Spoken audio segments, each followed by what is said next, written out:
Hey everyone, and welcome back to the Brocast. Happy New Year's, everyone. My name's Commander Josh Hawkins, and I'm joined by my co-hosts Turgeon Starstone Happy New Year, everybody.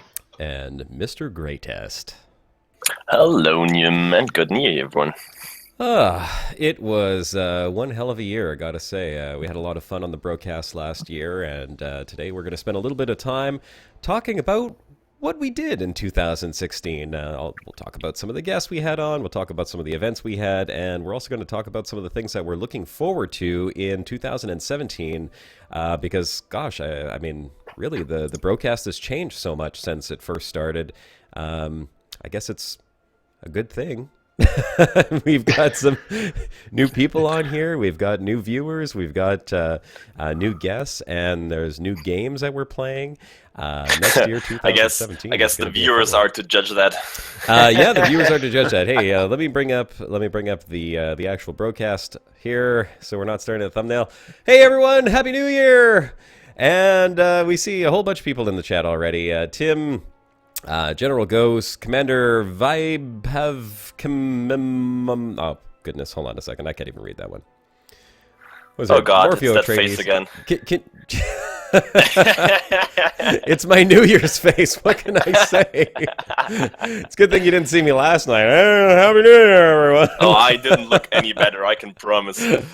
I don't know what you guys all hair, did for New Year's, but Romulan hair, that's what he's got going on there. Romulan, yeah. This is Romulan hair. This is the didn't sleep a whole lot last night hair. Woo! Okay, not gonna lie, I'm a little bit tired today, very but efficient. what's that? Emergen said HNY to all. That's very efficient. HNY. Yeah, well, that's about as much energy as I had this morning. I was like, oh wait, I got to do a broadcast today. That's right. Just want to let you guys know we're gonna keep this to a 2-hour broadcast today, just in the name of recovering from the holidays. Because honestly, I don't know if I can go 3 hours. But hey, Matt's Galaxy. Hey, Commander 111100110, Sam Zilborg, Metidge, Rigamortis, and August Dark, Captain Pip. All you guys, Happy New Year. Happy broadcast. And I'm going to jump into the game so we can get started about talking about things. Wait a second. I can't actually control the game from OBS, can I? No, I can't. Here we go. So, how was your guys' New Year's? Turgeon, Greatest, what'd you guys do for New Year's? I spent most of it in bed with flu. Oh, that's terrible. Sounds amazing.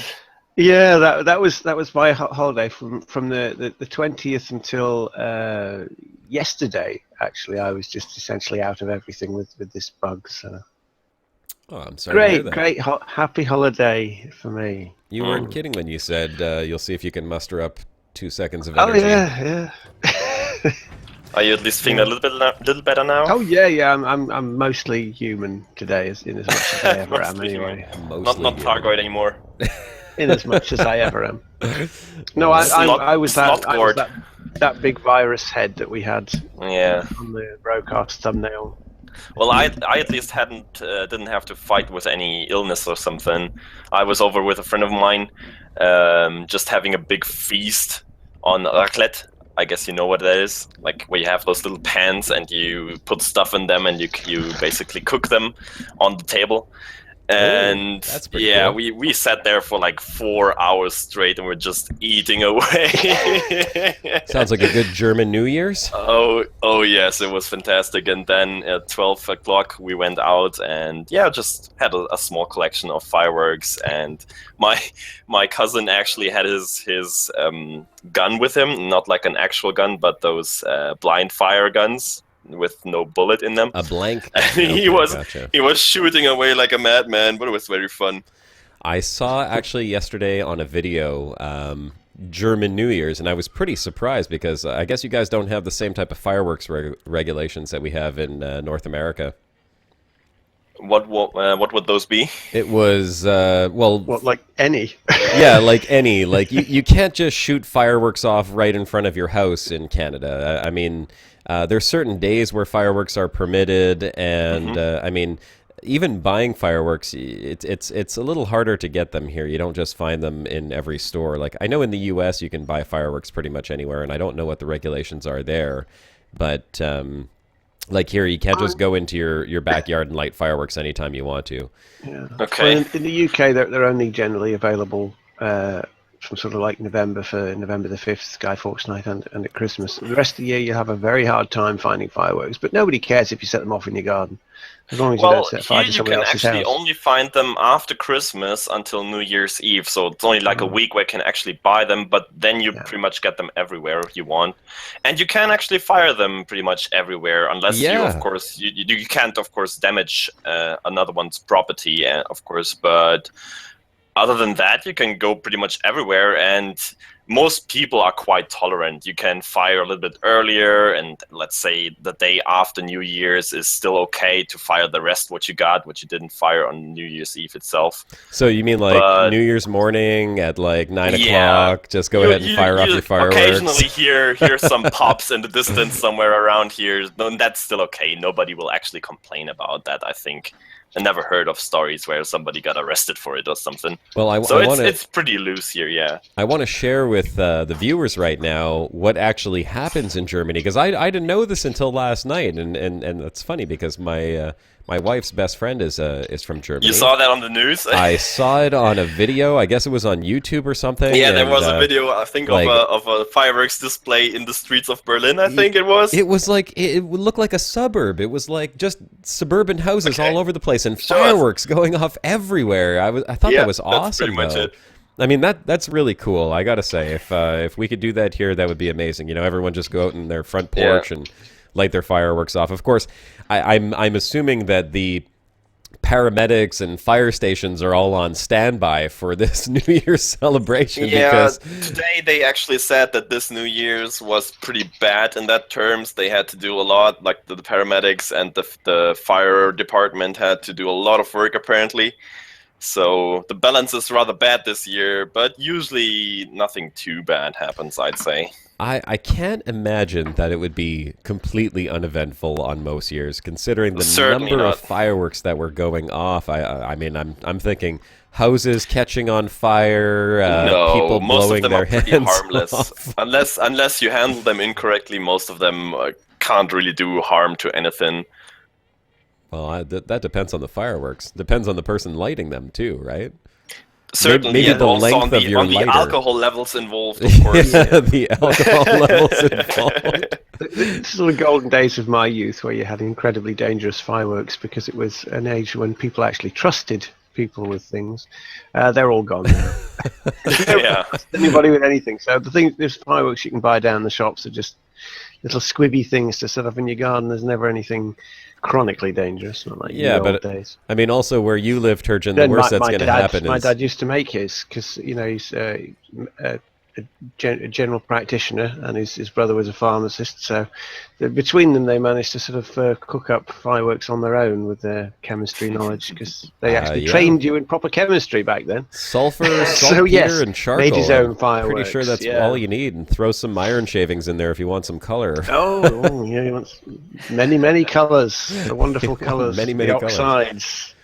Oh, there you go. The spectrum of oxide colours, yeah. But I mean, really, what's your coppers? Yes. What's the worst that's going to happen on the countryside? In news today, New Year's morning, 3 sheep were set afire by stray fireworks. No, it's because they were whistled away and eaten, probably. Whistled away and that eaten. Happens. Sure, roast lamb. It's Wouldn't that be like your New Year's Day special dinner or something? No, we tend to have ham, actually. Cider ham, glazed ham. Glazed ham? Yeah, ham with cloves stuck in the skin and basted in cider and sugar, fireworks. Sugar. Slightly glazed ham. Maybe fireworks. Rocket glazed ham. Hey, Resender, Sven Gaming Networks. Afterburner in front of it. Yeah. Sam Zilborg, Andy K, Doom WZ. Hey guys, hope you guys all had a great New Year's. Welcome back to the Brocast. Hope you didn't miss us too much. We missed you. We really did. I mean, last weekend Just felt like something was missing the whole weekend. I couldn't really figure out what it was, and then I realized it was because there was no Brocast. And then I realized that the next Brocast was going to be January 1st, and I thought, wait a second, let's move New Year's back a day just so that we don't have to wake up New Year's Day and do the Brocast. You guys, at least, you've had a bit more recovery time than I have. I literally just woke up like 2 hours ago. Yeah. It was a nice wake-up I call, had a too. whole day to relax a bit, These, come down. these comments there, you see Commander Vibe Havocemsium there in chat says he's beyond different than what I imagine. Doesn't anybody ever look at the caricatures? That's what I was saying in the live stream I did the other day. Like, Turgeon did a here. Let's bring it up, Turgeon. Where is it? I'm gonna pull it up on the screen here because it's silly that people are like, I can't believe he looks like that. Like, here, how could you not believe I look like that? Look at the thumbnail. Here, it's right here. There I am.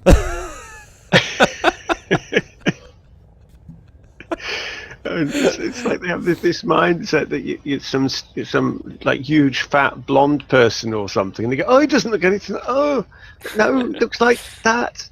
No, it's just, always when you hear a voice, you always get a certain picture of how somebody looks in your mind, True, and that nearly never is anywhere close to the reality. Yeah. Obsidian Ant. Oh my God! Yes. Yeah. Seriously. Obsidian Ant. That's my favorite. And you know what? You'd think that he was like a taller. He looks like he's a pretty short guy compared to everyone else that was in the pictures that we saw. You think for? No, I wouldn't have thought of the height because I just thought he'd probably look a bit like John Peel, a radio announcer. I kind of pictured him as like a 6 foot something, gray-haired wise man. Space wizard. Maybe like a David Attenborough kind of guy, but maybe just taller. That's fantastic. Hey, Academic Dust 894. Hi, bros, and Happy New Year. Obnoxious A Gamer. brocam. Oh, hey, a brocam. Yeah, we got a brocam. Well, we're working on getting the other bros onto their brocams, too. That would be pretty cool if we could get, like, Turgeon up here above me and then Grey Test on top of him, and then we'll have the little I feel like baby my internet Shibuka. is hardly going to be enough to support a webcam stream. Same for mine. Mine's Yeah. pretty shabby in that regard. You could have a But we can still venture in that direction, of course. We can try stuff out. And maybe someday in the very distant future I will have better internet. Well, I envision the Brocast of the future having no gaming at all. It'll just be the three of us and Shibuka, and we'll just be talking. Maybe we'll even be at a table, Like, wouldn't that be cool? If I'm just like a 9 virtual table. oh heck, a virtual Floaty table. heads going round. If we can get the Brocast with more viewers on here, if we can get like 1,000 viewers every single time we're broadcasting, heck, we'll have an actual table and we'll all travel to that table every day. from 1,000 years, all right. What's that? By the way, you can all say call me as Div. Okay. Div. It will be easy since my name is Vaibhav Divyanshu. All right, Div. Oh, okay. Div it is. Cookie Rebel, hello! And C Maximus 47. Hello and Happy New Year, guys. I saw there was that's Tim up there. Have I tried Stroopwafels heated by tea yet? Yeah, actually I did. Oh. The only thing is I didn't actually have any tea glasses or tea mugs that were like the lip was too wide, so the stroopwafel didn't fit right on the top. I had to kind of like balance it, and only half the stroopwafel warmed up. So what I ended up doing, Tim, is I actually dipped it into the tea. I hope that's not like... Oh! It kind of defeats the You're purpose. gonna get roasted in a second. Well, I already got roasted. I got roasted for my birthday, actually. So, which Tell us sooner about or it. later, What that's happened? going to happen anyway. Yes, what happened with this roasting then? How Okay, could well. you possibly get roasted, Josh? I'll tell the viewers about this. It's not my birthday yet. My birthday's in a couple of days. It's actually on the 4th of January, and I'm turning 40. I know, hard to believe, right? Well, my sisters were in town from Toronto for the holidays, and I thought they had all gone home. but my wife planned a sort of a surprise birthday party for me, and I thought it was just going to be me and her and my daughter, because my daughter was over that day, so we were going to go out for dinner. And sure enough, we show up at the restaurant, and both my sisters, their husbands, and my mom and her husband were there. So, and my two of my best friends were there as well. It was really nice, really great surprise. Really, I mean, like, really completely caught me off guard until I walked into the restaurant and I saw like 7 or 8 people all standing with or sitting with like their menus right in front of their faces. I'm like, wow, okay, that's a weird table over there. And I said that the back of that man's head looks familiar. It was what I don't remember how long ago it was. It was the roast of William Shatner, whenever that was, a year ago or something like that, on Comedy Central. I was watching that, and I was telling my wife, I was like, it would be really fun to be roasted someday, and she remembered that. So she planned a roast for the birthday dinner. And she did a fantastic job. I mean, like, she had like cue cards and wrote out this whole thing and presented in front of everyone. It was freaking hilarious. Included in that was a couple of comments from Turgeon and from Greytest. Whoops. Yeah, whoops.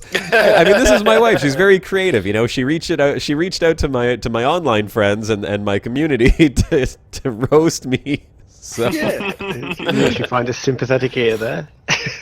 Which was pretty funny. I don't know if my family got the references, but I did. So viewing bros, what do you think they picked to roast Josh? Yeah, give us your best What would roast, we folks. have told them? Yeah, well, while we wait for Roast that, the hawk. Nabil Shuli is saying, wow, is everyone here over 40? Well, no, I'm not even 40 yet. A couple more days. Turgeon is. Oh, yes, I'm over 40. Greytest is a nowhere distant near memory 40. from I pretty much just passed the halfway mark there. Yeah, Greytest is in his early 20s. And He's Shibuka territory. yeah, Shibuka's 27. Although, for some of you guys, you might not know who Shibuka is. Just It is possible that you might not know who Shibuka is if you just started watching the Brocast in the past couple of weeks. Shibuka have to go is, back a few months. Yeah, he's our other bro. He's the second official bro of the Brocast, as a matter of fact, who is currently on baby vacation because he had a baby. So there's another thing in the new year. We have Shibuka with a baby.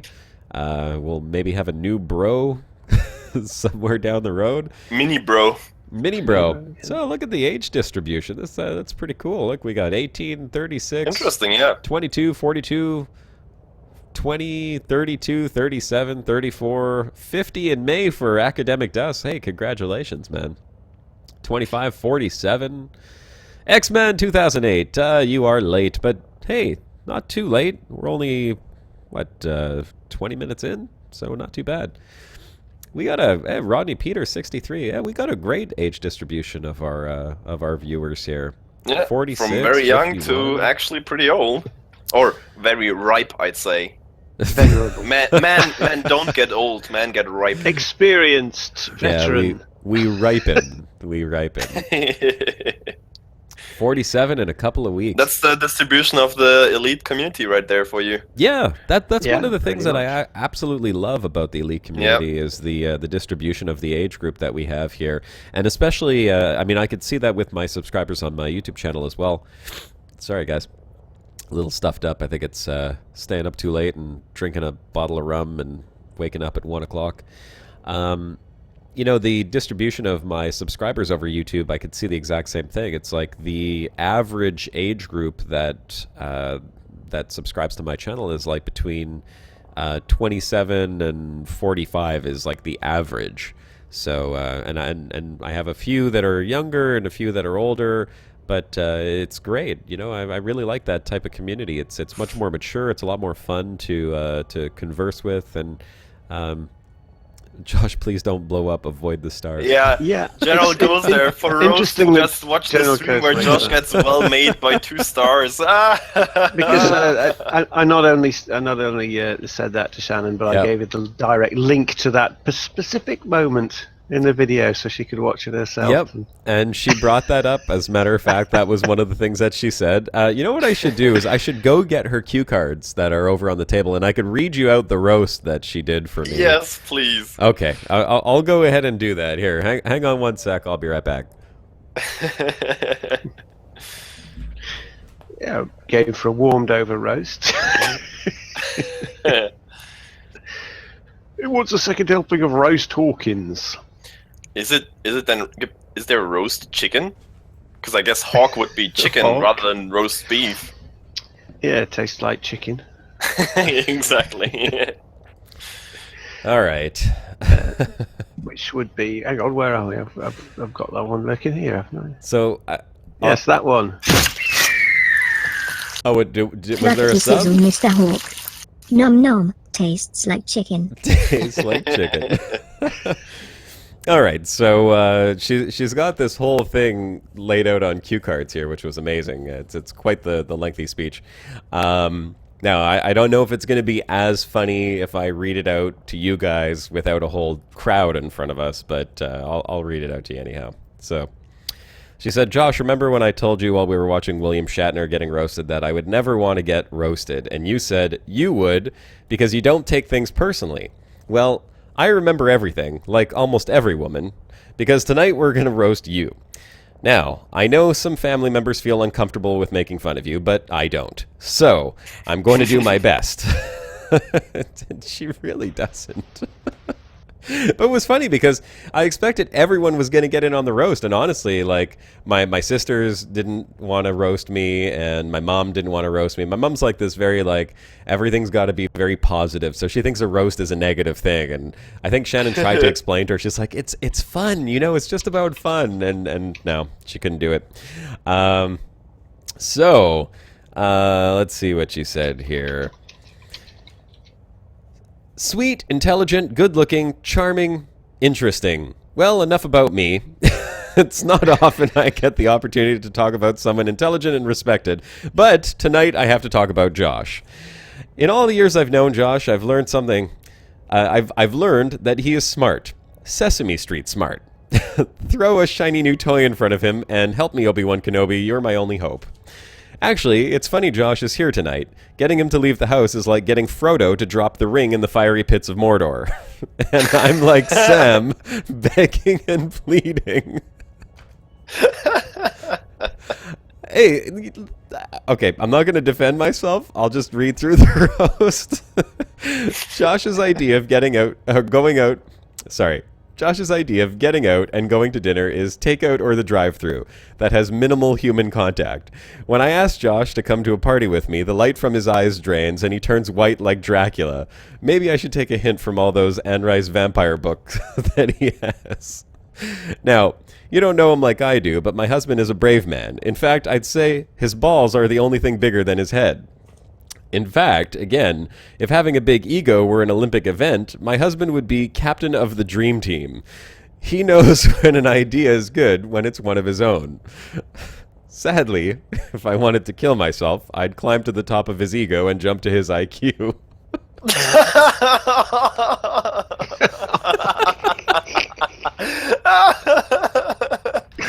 Oh, that's a good one. Yeah, that one got me. I think if Shibuka was here, he'd be saying, "My stomach hurts." Jeez. Yeah. Oh, okay. Since Josh is turning 40, I'm second-guessing selling my vacuum cleaner. I realize I better keep it. He may turn to dust soon. Speaking of getting old, you know, I always tell Josh to watch what he eats, like bacon, sausage, and beef jerky, which is true. She doesn't let me eat bacon. But I realized he can use all the preservatives he can get.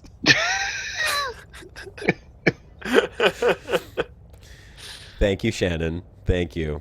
Appreciated that one. Josh hasn't worked out in a while. It seems like his idea of weightlifting nowadays is simply standing up. Guns! Burn. Josh sits on his computer so much that the sun doesn't even tan him anymore. The computer screen the computer screen has permanently white boyed him. It's true. The tan that you see see, this is like my natural color over here, and this is just like the orange lights I have shining on me to make it look like I'm a human being. You know what? I don't think Josh is 40. He's such a kid. He's more like 18 with 22 years experience. Sometimes, being married, I'd like to see things from his point of view, but I can't seem to get my head that far up my ass.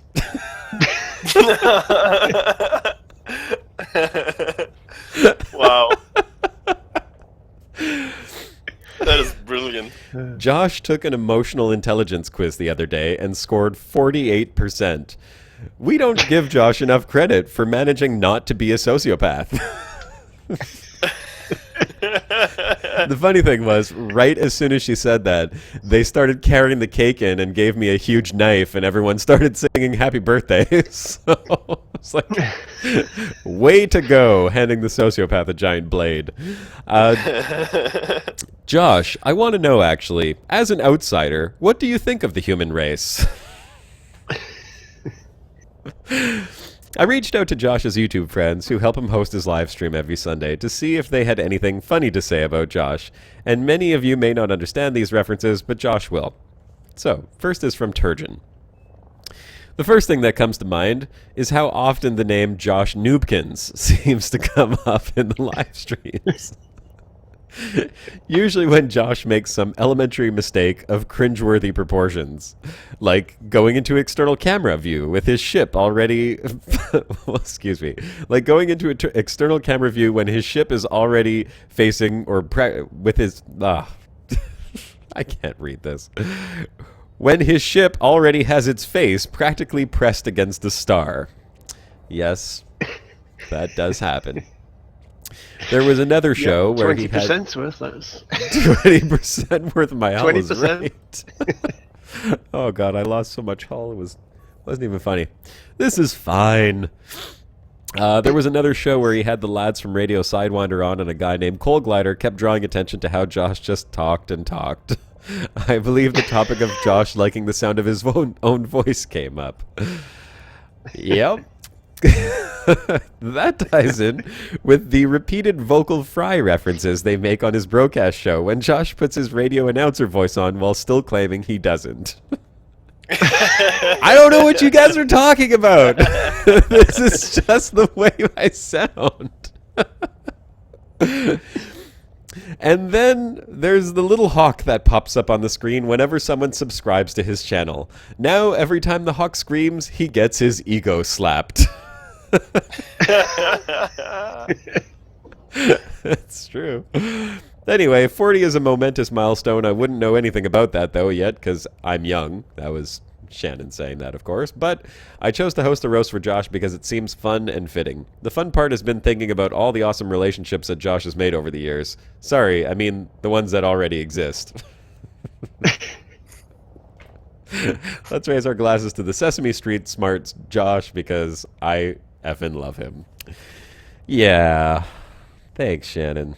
Oh, it's sweet. She did a great job. Anyhow, had everyone at the table in tears. I hope you guys I enjoyed can't say that. it was very nice, but it was very funny. Well, that's the whole point of a roast, right? Nobody says it has to be nice. Yeah, it is. I had a good laugh, at least. I thought it was freaking hilarious. And I hope you guys did too. Yeah. Thank you, Shannon. Really appreciated it. And I'm sure the bros appreciate that little insight into the rest Shannon of got a as 10 well. out of 10 score from Cookie Rebel. Absolutely. Right on. All right. What did I miss in the chat while I was reading that? Jesus Christ, it's Jason Bourne. Yeah, that's me. Hey, don't... Oh, I won't read that one. Don't C-block the hawk flock. My wife is hilarious. 3 cheers for Shannon. Yeah, that's right. I got a farmer's tent from the warm orange glow of Elite. And Lee Mitchell says, your wife is amazing. Hey, watch out, Lee. She's married. Yes, you guys can milk those in the future. Feel free to use those against me anytime that you'd like. I will not take any offense whatsoever. So it has been a big year for us. We have now hosted... I'm going to count them up here because I don't even have any clue how many broadcasts we've actually hosted here. But I want to have... Let's do a quick count. And 20 see summit in it. where we're at. We'll go to the broadcast playlist. Let's see how many we've actually got. 25 broadcasts. Holy crap, guys. That's another milestone right there. That's 25. Well, this will be number 26, but we did 25 broadcasts last year. Hey, you know what? We wouldn't have made it to 25 if it wasn't for all you guys that are subbing and watching us every single week. So Happy New Year. Thanks to all of you guys for supporting us and being here for us for the broadcast. I just noticed that there's like all kinds of direct messages popping up in the game. Oh, that's all from Tim. Okay, Tim, how come you're not typing in the chat? Clearly, I'm not actually flying the ship. Use the chat, Tim. Use the chat. I actually think we might have more than 25 last year.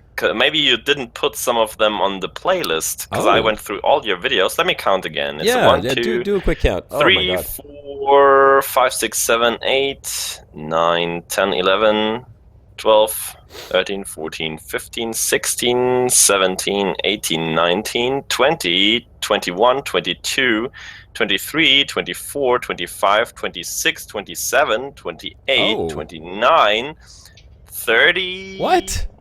Yeah, I think the Christmas was the 31st broadcast. Holy crap. The Christmas special.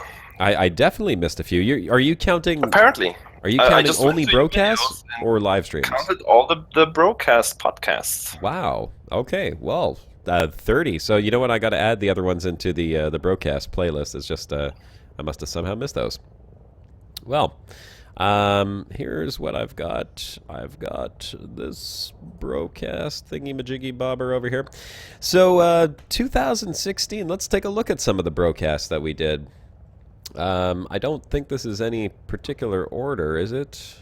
No, that is not in any particular order. I like that comment there from Mursak in chat. He says, for some reason the broadcast still feels like a new thing, but I guess not. Well, that means we're fresh. We're still fresh. Yeah, just sprinkle a little water on us dusty old farts, and we're like right and fresh for a new week. We're still a new thing. Yeah, well, that's cool. It's new for some people, and if you are just joining the broadcast right now, I mean, certainly feel free to hit the like and subscribe buttons and join us every Sunday. This is a show that we do every single Sunday for the past 32 weeks now, minus, I think, 2. So, yeah, because I think we missed 1 week where I was away. It was my anniversary, and then we missed last week for Christmas as well. Although we did kind of do our... discipline right there.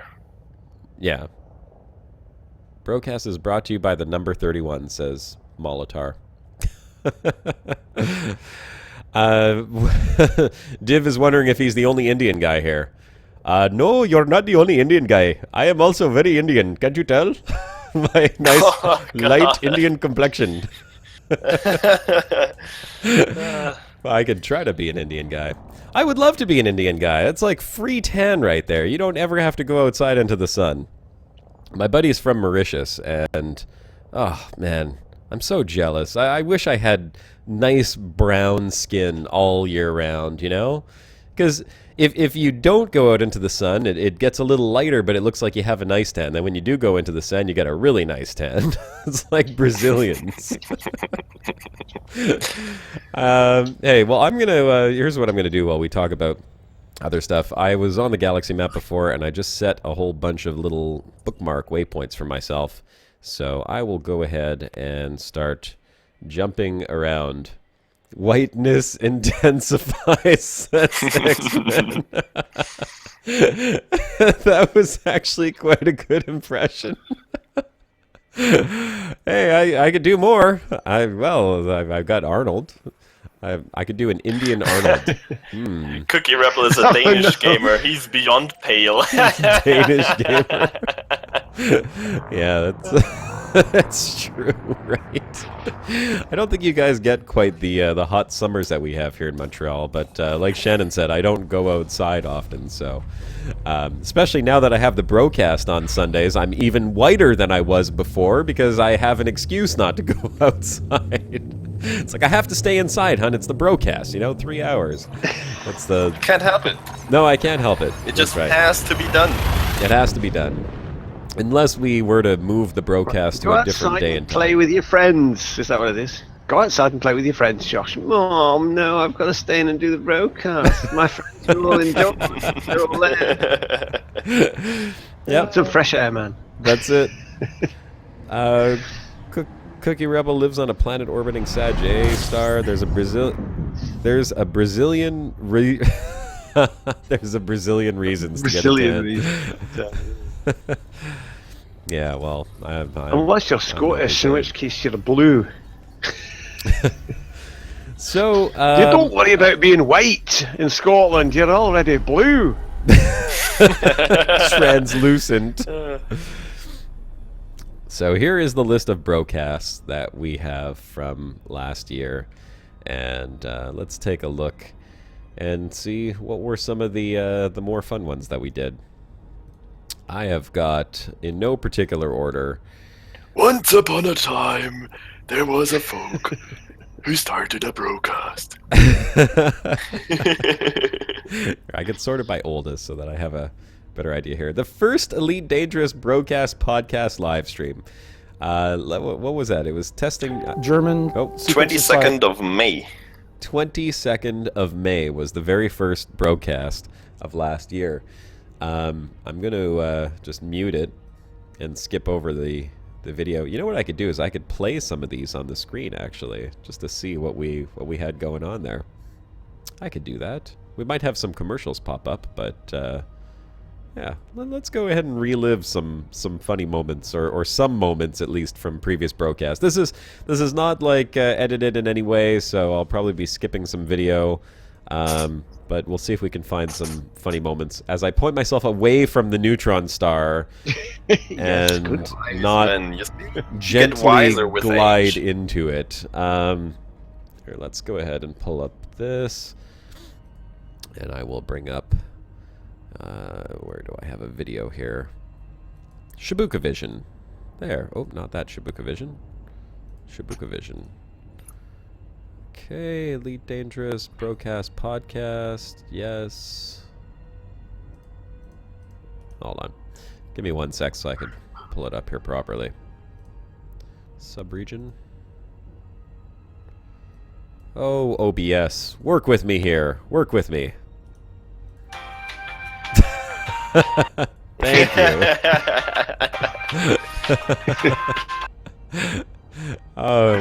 One day Turgeon's gonna figure out how to get those sound clips to work for more than 3 seconds at a time. One day. One day. Here we go. That ought to do. Okay. I mean, we wouldn't want to be perfect just right from the beginning on. We want to have space for improvement, you know? Yeah, that's yeah, it, they've got to have these quirks so that people can go, do you know what? I remember when you couldn't get those sound samples playing for more than 3 seconds at a time. Alright, so here, one of the older bros, me, I remember. Yeah. Here's the very, very first broadcast. Here goes. Commander Josh Hawkins here. And welcome back to another live stream. It's Sunday. It's gorgeous outside. We shouldn't be online. We should be outside. See, I was talking about being outside. We're nerds. And we love space, and we love space exploration. That's why we're playing a wonderful game. So we're playing this wonderful game. We have something a little different today. Today we are starting up something called the Brocast Podcast. It's kind of the brainchild of Shibuka and myself after having a fun live stream pre-Turgeon. What was that, a few weeks ago. We collaborated together, did a little live stream, had a little fun, bunch of shenanigans on screen. Almost blew ourselves up in SRV. Did some SRV skylifting. Yeah, we did some SRV we put our heads skylifting together and realized what a better way to bring you entertaining with much cackling on news Shabuka's and behalf. updates and have a good time together than Legends say doing it together. it was the birth So, hour of the broadcast. Shibuka's on here with me. Shibuka, I think you can hear me still, right? Yeah, what's going on, You everybody? sound so young on the first broadcast. So long. Oh, I could see a few years from now it's going to be like, hey, everyone, welcome to the Brocast. Welcome back to the 500th episode of the Brocast. It's good Just to have hold you on a minute there. You kids, get off my goddamn lawn. Of course, by then, everyone else in the broadcast will be like 40, 50 years old. All you 20-year-olds will be like, I turned 40 this week, and all the 60-year-olds will be like, I turned 80 this week. The oldest crowd of YouTube viewers ever. George, can you turn up the volume? I can't hear as good anymore. I'll be sitting here with like a hearing aid on. So that was the very first broadcast right there. Then number 2, we had Iridium Wing. Let's see if I can skip to the beginning of the Iridium Wing one. He is the guy who is responsible for Commander Josh Hawkins. The very first broadcast. There it is. Or the very first broadcast image. Thanks to Turgeon. I think Turgeon joined us on number 2, must have been. So there's the birth of our caricatures, and then Turgeon joined in as our moderator. Didn't take long. We realized something was missing from the broadcast. And welcome to the some Sunday aspect of Brocast control. podcast So you're with talking, your you two are out host, there having a Josh wild Hawkins. time and not looking at chat, basically. Yeah. Well, it's kind of hard to do that. I think in this one here, I made a little intro for Iridium Wing. Let's go ahead and watch that. This was the second broadcast. We had Iridium Wing come on, and I believe these guys are still going strong. I don't know how much business they're getting nowadays, but I know that they still exist. And we had an escort mission where we had, who was it? It was Astra, right? We had Astro, yeah. Astro Miko we had. We had Astro Miko as our well, Intrepid returning explorer. yeah, for our mock mission, and this was a little highlight from it here. Let's go ahead and watch this. It's nice reliving these memories from the past. And of course, if you've never seen any of these broadcasts, they're all on the broadcast playlist, save for a couple that I'll have to add in there. And you guys can always go back and watch these another time.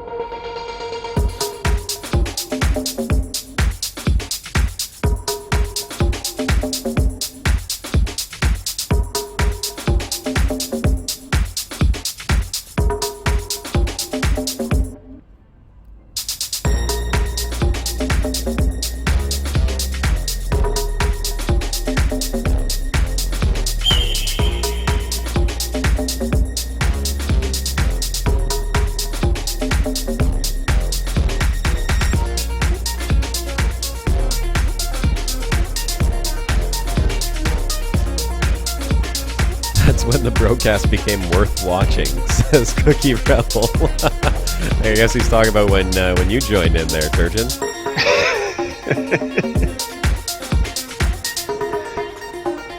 Hey, Phono Brain, Happy New Year. Happy 3303, everybody.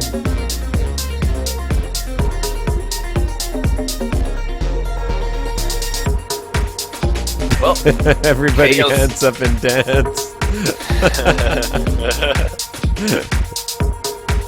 Chaos is the most natural order.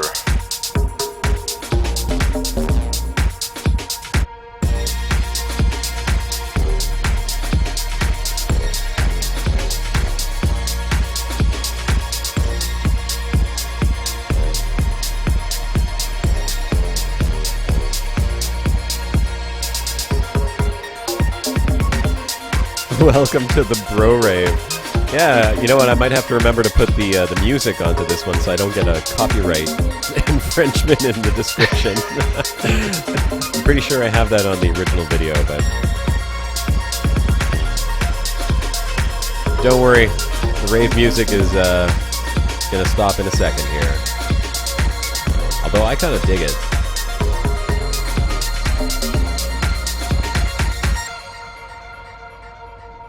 And that was the Iridium Wing intro that we did on the very second Brocast.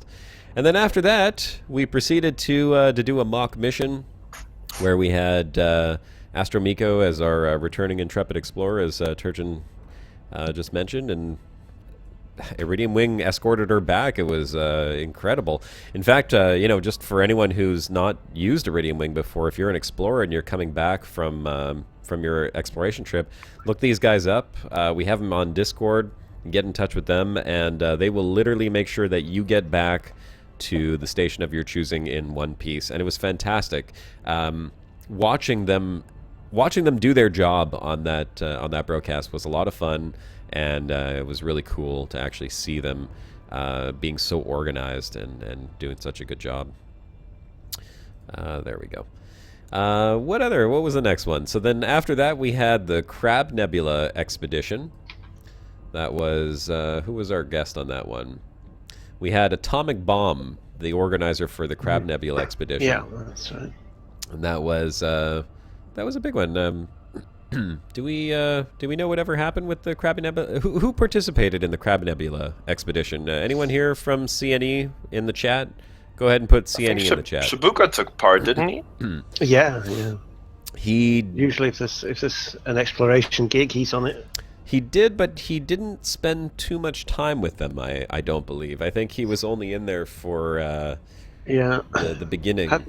He's making videos, wasn't he? Yeah, he was making videos. Was that when he got bitten by the legacy bug and he started working on legacy so. back then? Yeah, I think it was right around there. Oh, we got one CNE popping up there. DNE. I don't know what DNE is, but... That's the Distant Nebula Expedition. The Distant Nebula Expedition?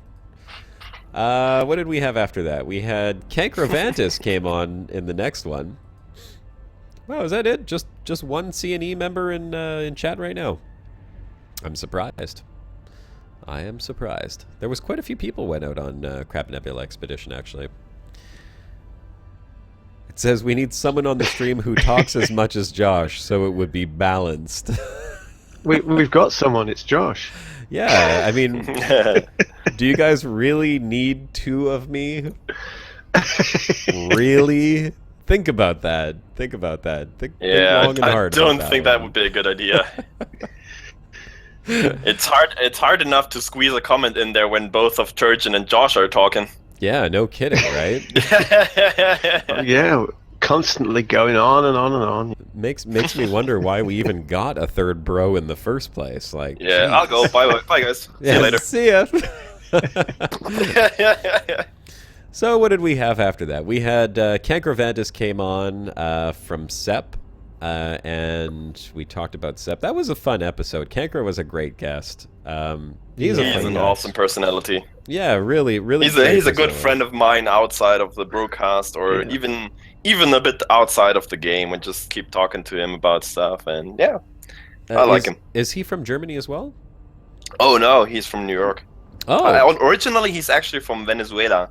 Oh, And when he was like 18 or 19, he just left home and went to New York and started his life there. Oh, that's cool. He's got quite a story to tell. Yeah, a real larger-than-life guy.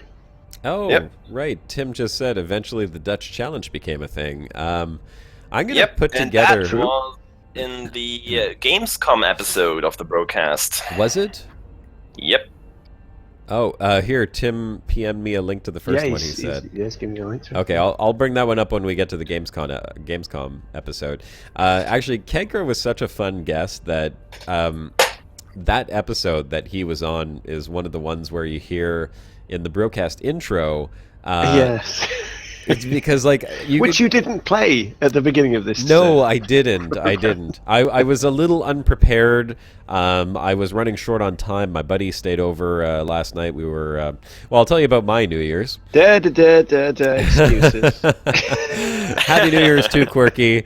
Well, my New Year's was pretty chilled out. It was a true to gamer fashion New Year's.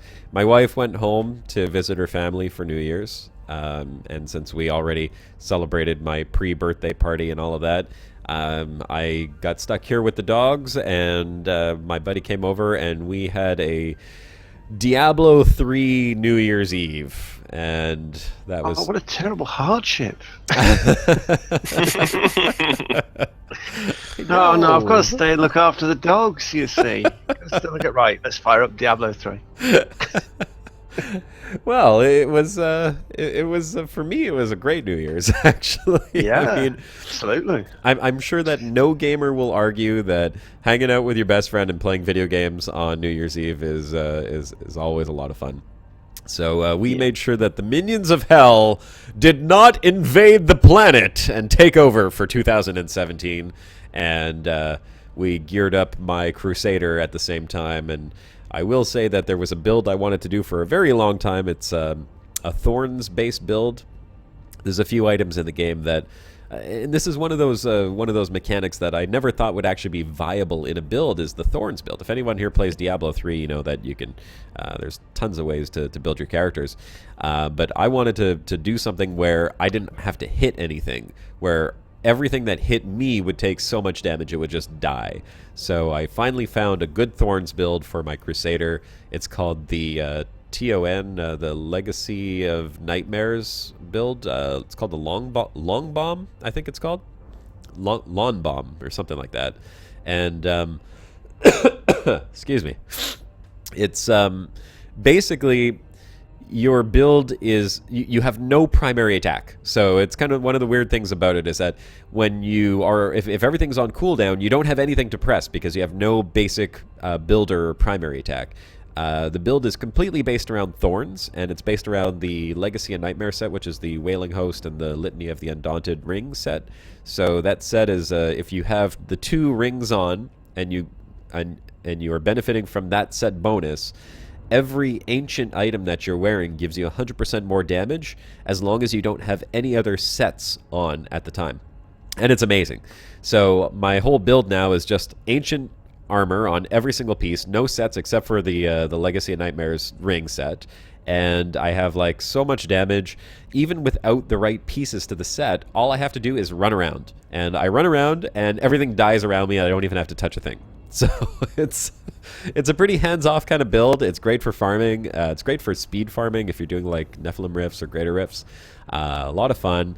And with the Crusader, I really couldn't find like any decent build for him before that. I think the Hammerdin was like the only other build that was actually good for Crusaders. So this build is like my favorite build for the Crusader now, and it brought me from like being able to do tier 4 or 5 right up to like tier 12 we were doing for the greater rifts last night, literally without even having a complete set. So lots of fun. General Ghost wants you to talk in double time. What is, like, faster?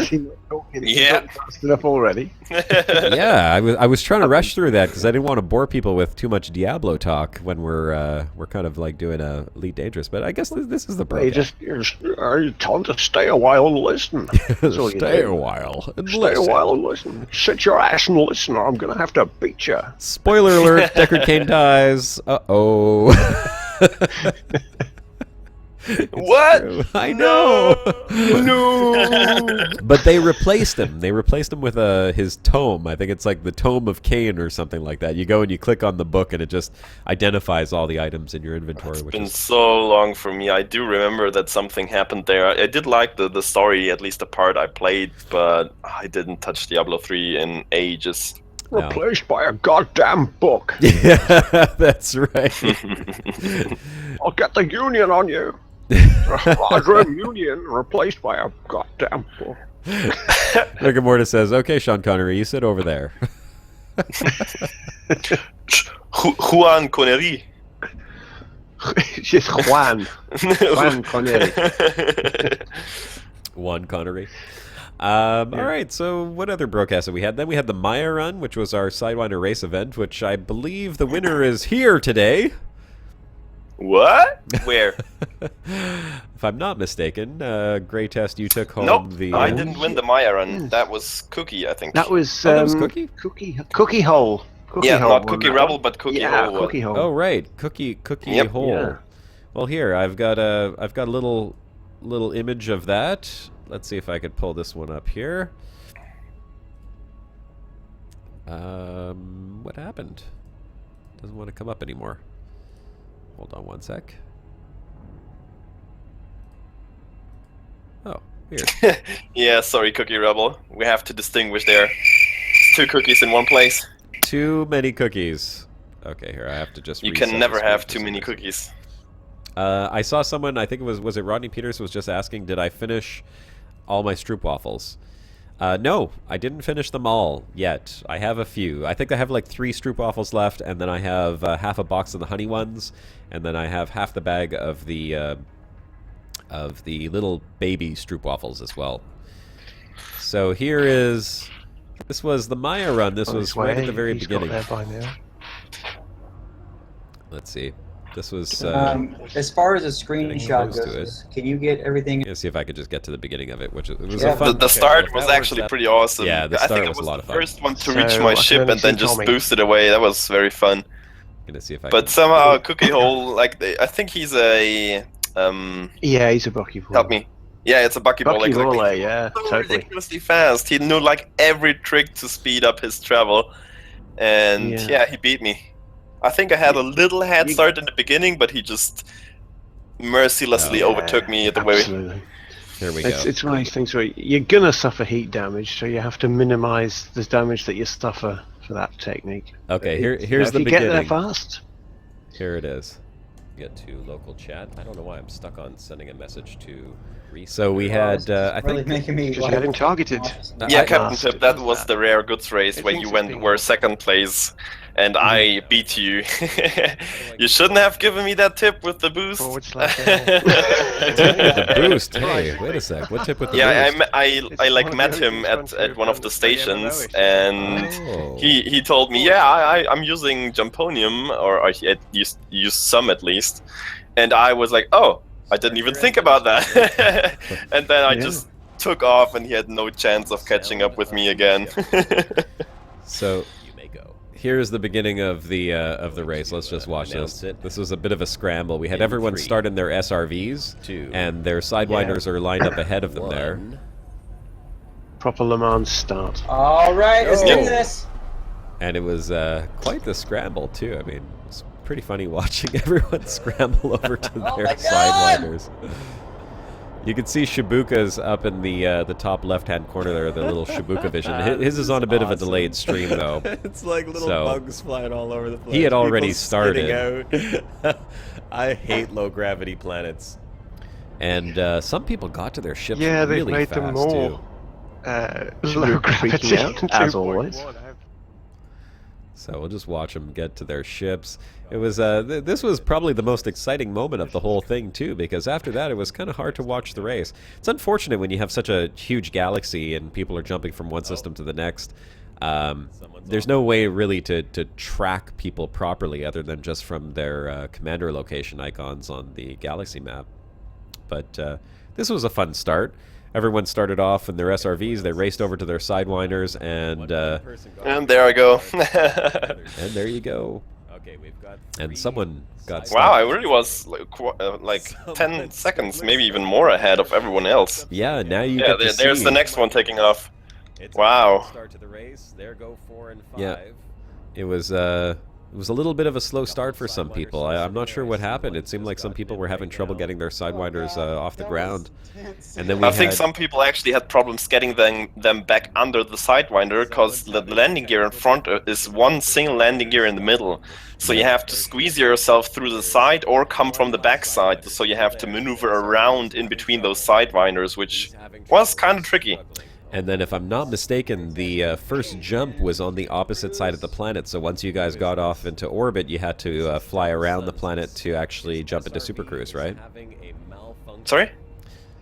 Yeah, I think it was below the horizon first jump. So. Yeah, the first jump was below the horizon, so you had to fly around the planet in order to jump to I Super think Cruise. so, yeah. Yeah. And then after that, we had Okay, so Hunting are the for fireworks alien just joining you probes. now? 'Cause That was where we Kill were. the live stream. We're gonna start all over. Okay, here we go. I don't know. This is another intro.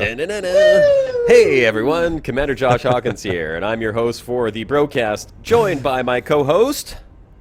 Shabuka, who just entered a Coriolis station without asking for docking permission. Shaboomka. On his Shaboomka way with to his blow signature himself move, trying to get himself blown up.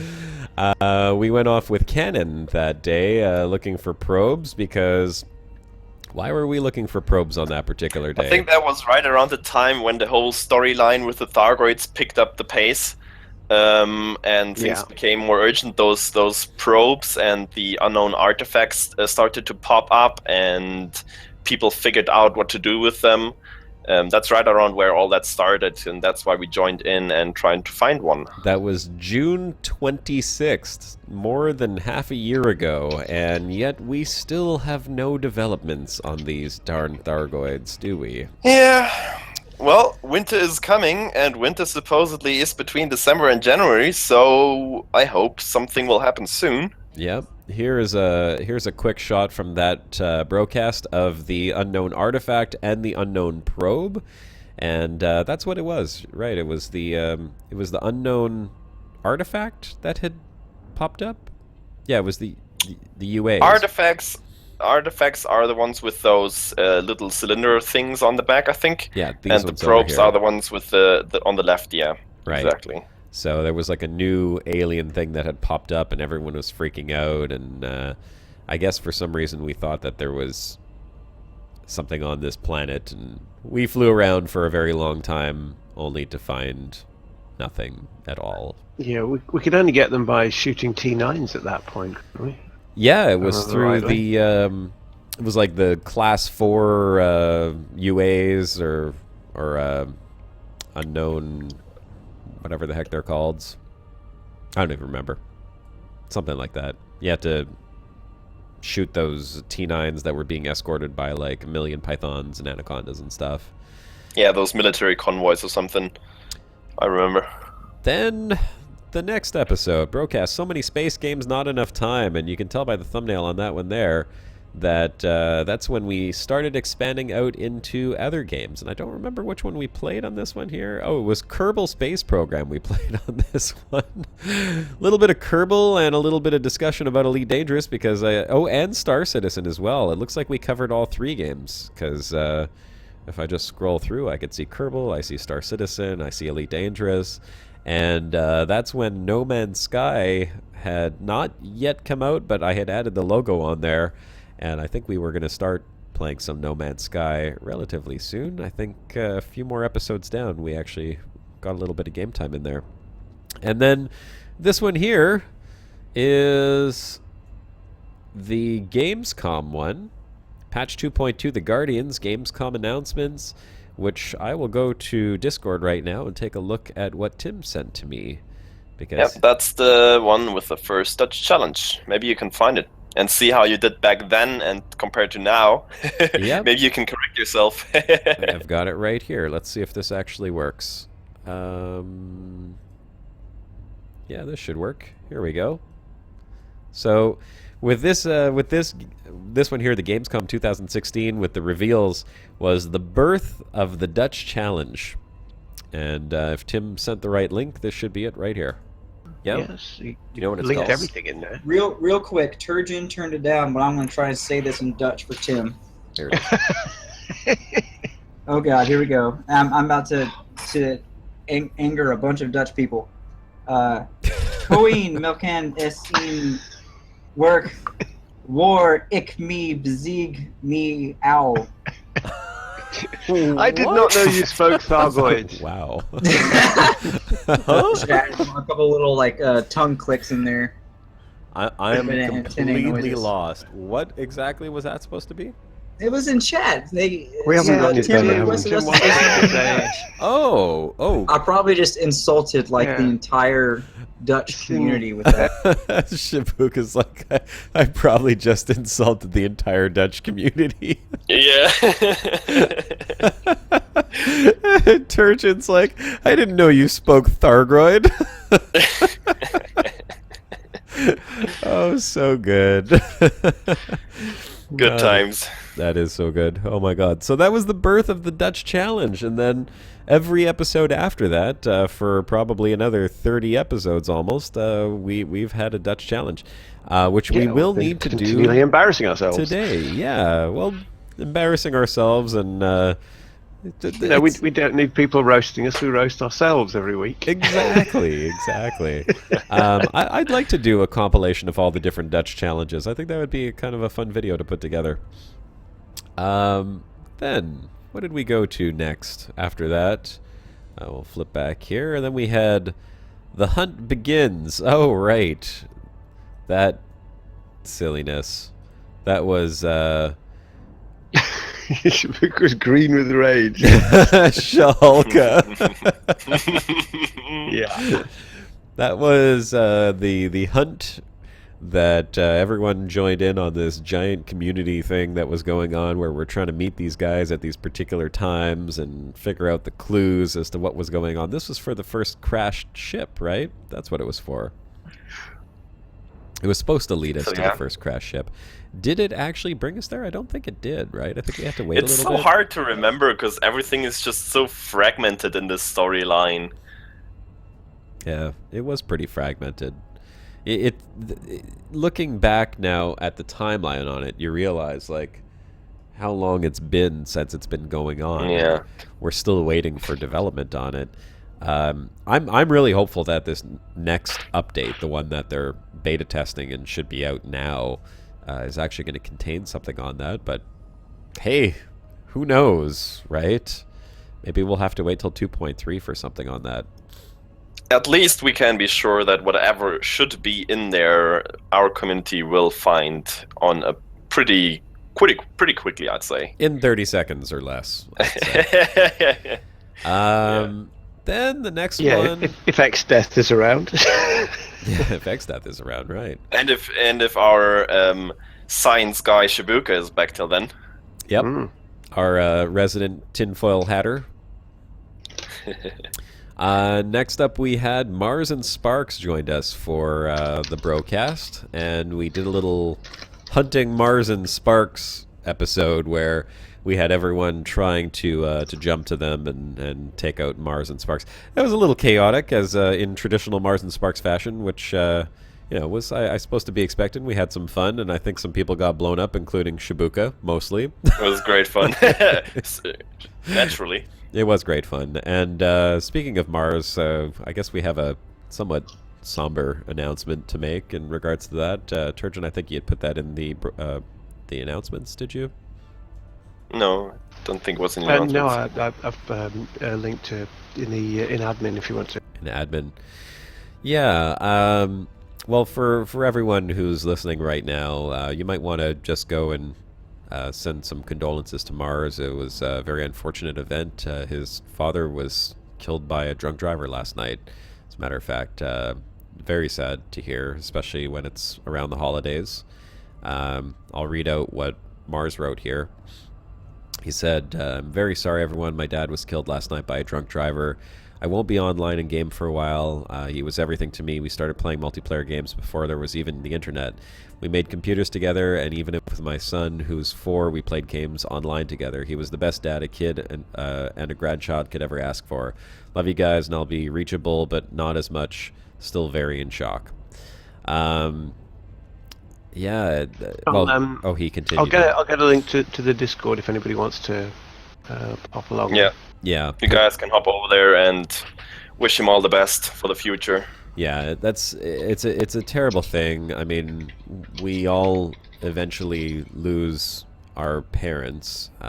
My dad died a few years back, and that was also very sudden and tragic. And it's a hard thing to lose a parent. It's really hard when it's due to something as stupid as a drunk driver. And this is the reason why, you don't drink and drive, folks.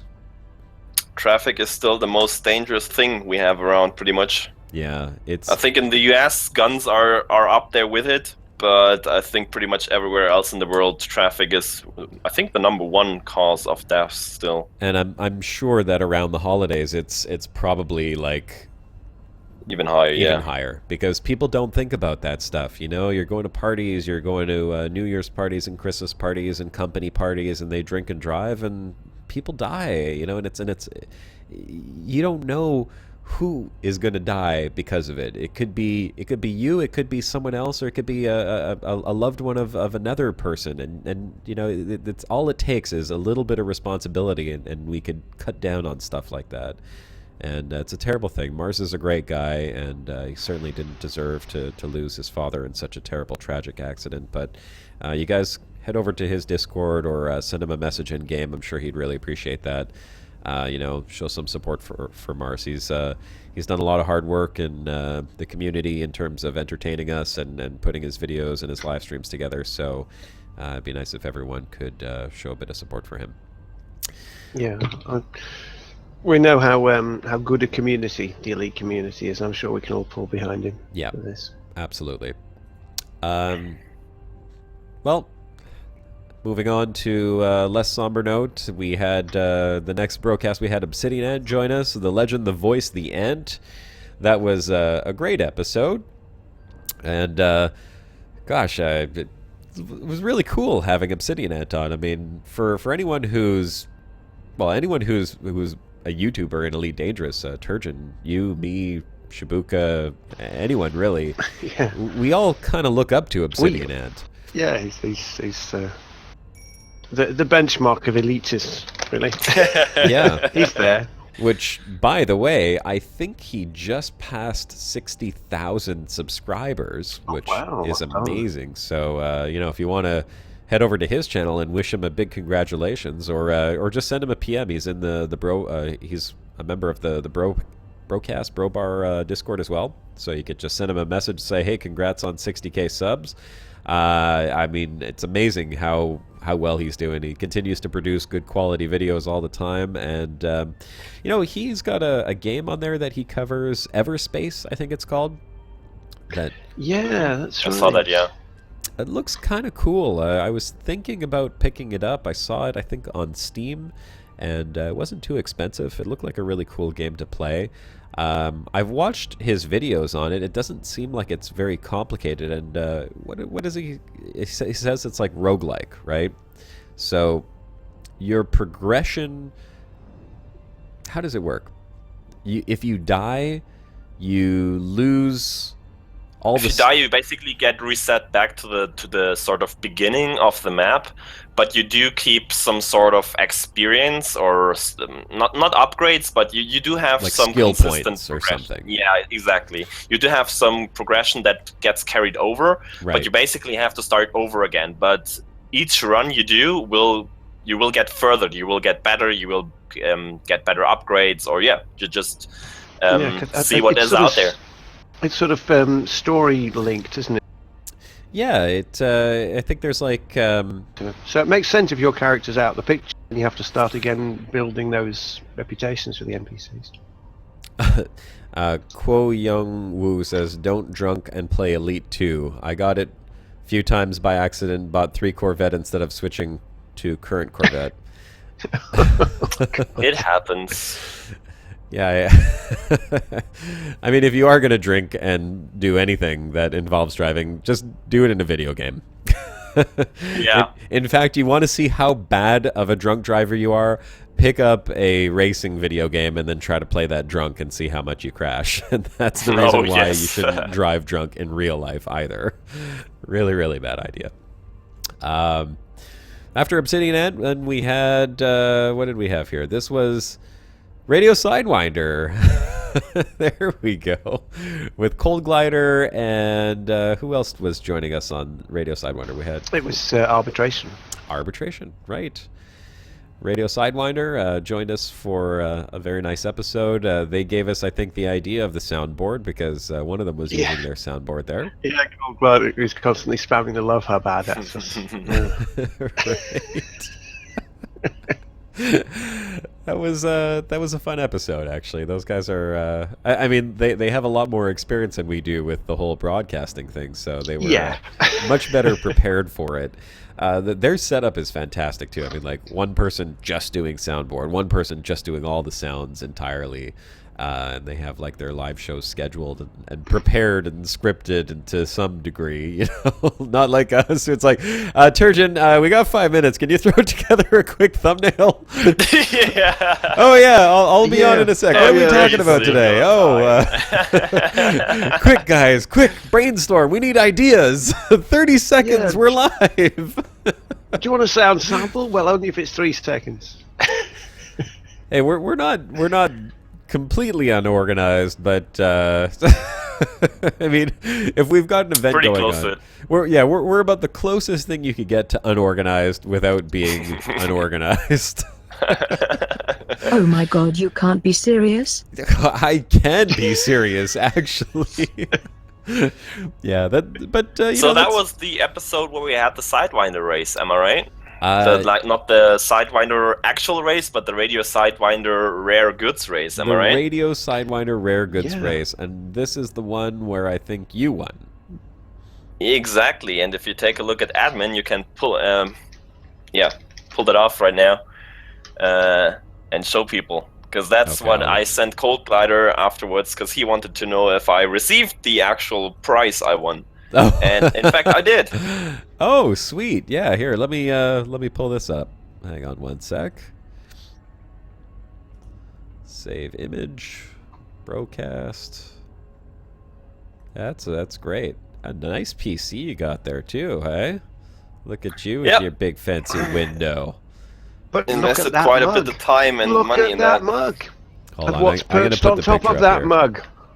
That mug is awesome, by the way. It's one of those mugs that changes color when it gets hot. So initially it's just completely black, and when you put hot tea or coffee in it, it will change to white, and you suddenly are able to see the logo of Radio Sidewinder on it. I love it. Oh, that's why it's too big to fit on the screen. Hold on one sec. We'll fix that right Lovely up. thermochromic mug with a Stroop waffle on top, sir. Certainly so. There it is. Look at your nice clean desk too.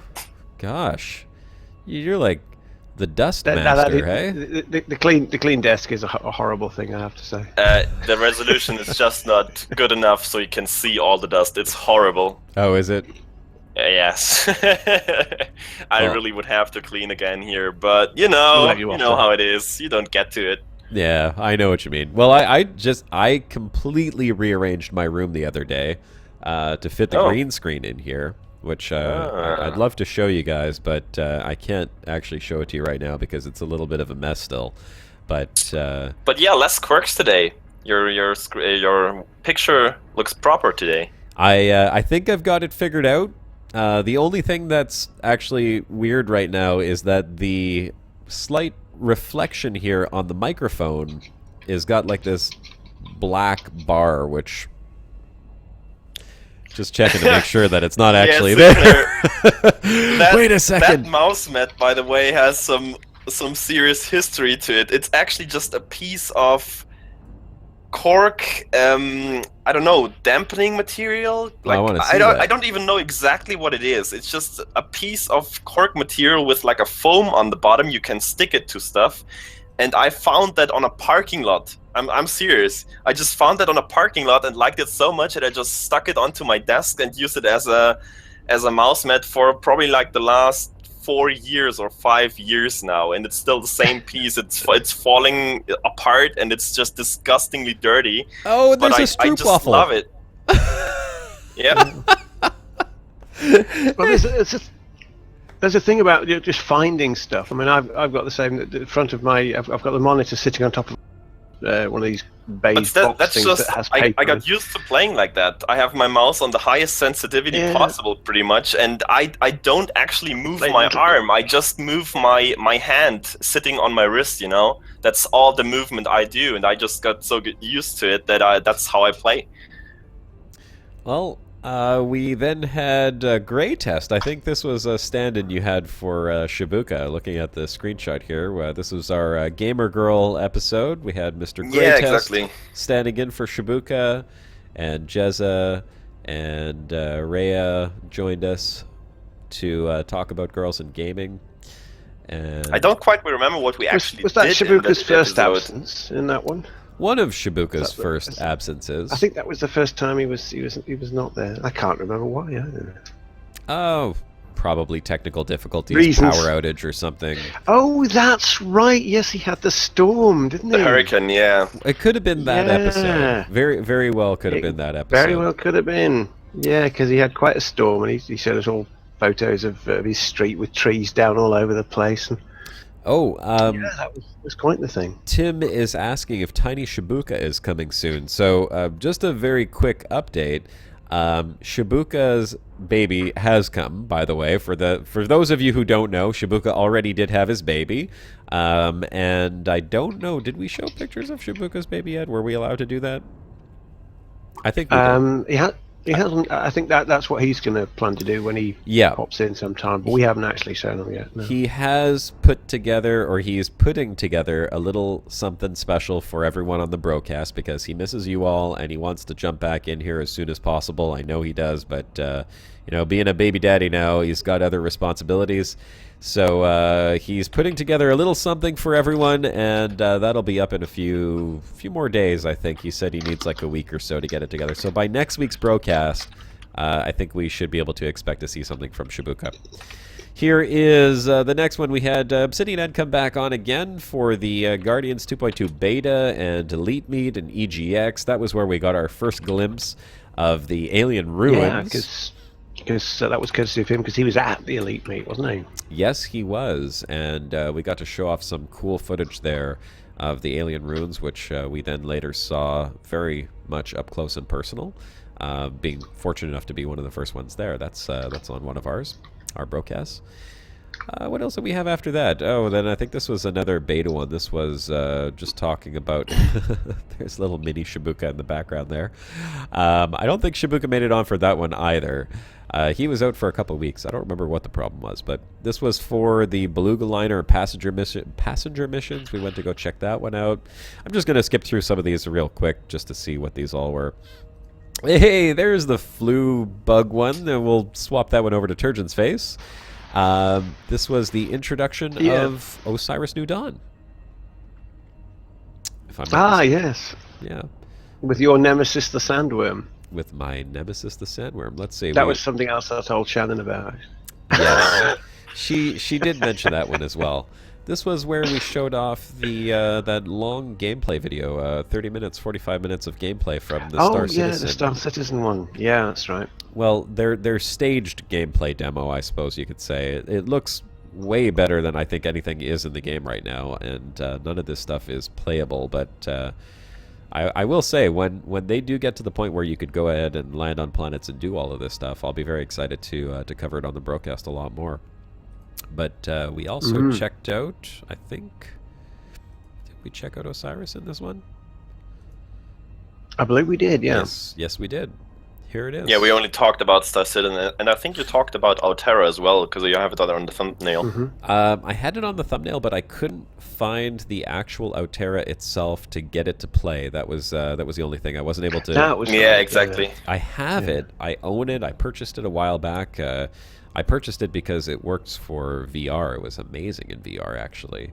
But I couldn't actually find the game, and I couldn't find a link to re-download it. But that was our first episode of Osiris, and I've had recently a lot more requests for people asking if we could play Osiris again on live streams. So we will be doing that.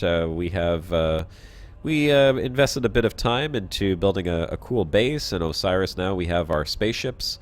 I don't know how many of those we have left. I think one might be stranded somewhere. One is certainly stranded. I think actually made it back. As well. Yeah, Turgeon had a whole odyssey after we left the stream. Oh, I did, yeah. Yeah, I had a sliver of about... I could barely see the health in the little health bar this time. There was a red sliver. And I kept getting hit by meteorites, and I scrambled back to the thing, dying of dehydration and starvation. Dehydration and starvation? Yeah, everything that you can have. And the vision that I had in the... Because you know how when you get injured in Osiris, your vision sort of closes down with red blood splats. Right. I had tunnel vision. I had a postage stamp in the middle of the screen, and that was all I could see. Nothing left, and I just made it back literally before I died. And I scrambled into the nearest bunker and go, water, food, water. But yeah, so we have two ships now. Well, I brought that one back. I think Grazer's actually still floating in the air above Aziel. but Yep, you pretty also sure. made a couple of other things, I believe, right? Which we haven't I shown did. yet on the live streams. No, we haven't. They've got surprises waiting for them. Yes. Oh, we certainly will take a look again. Yeah. We will take a look. We have a couple new We have things that are goodies. really cool for Osiris that we'll definitely show you guys on the next Osiris New Dawn live stream.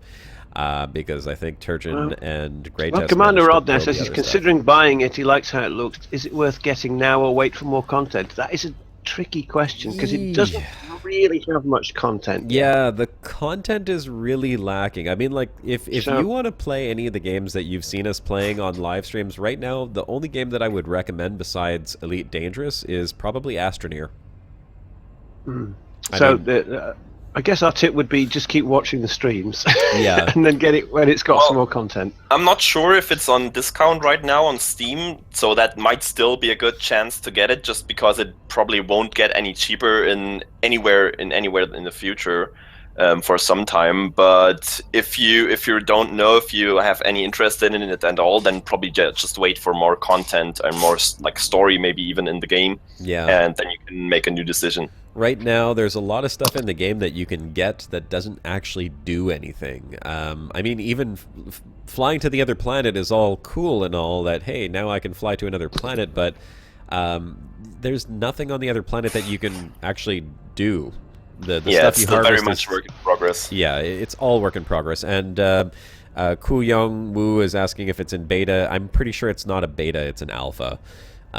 It's very early access with very little content Yeah. in the game.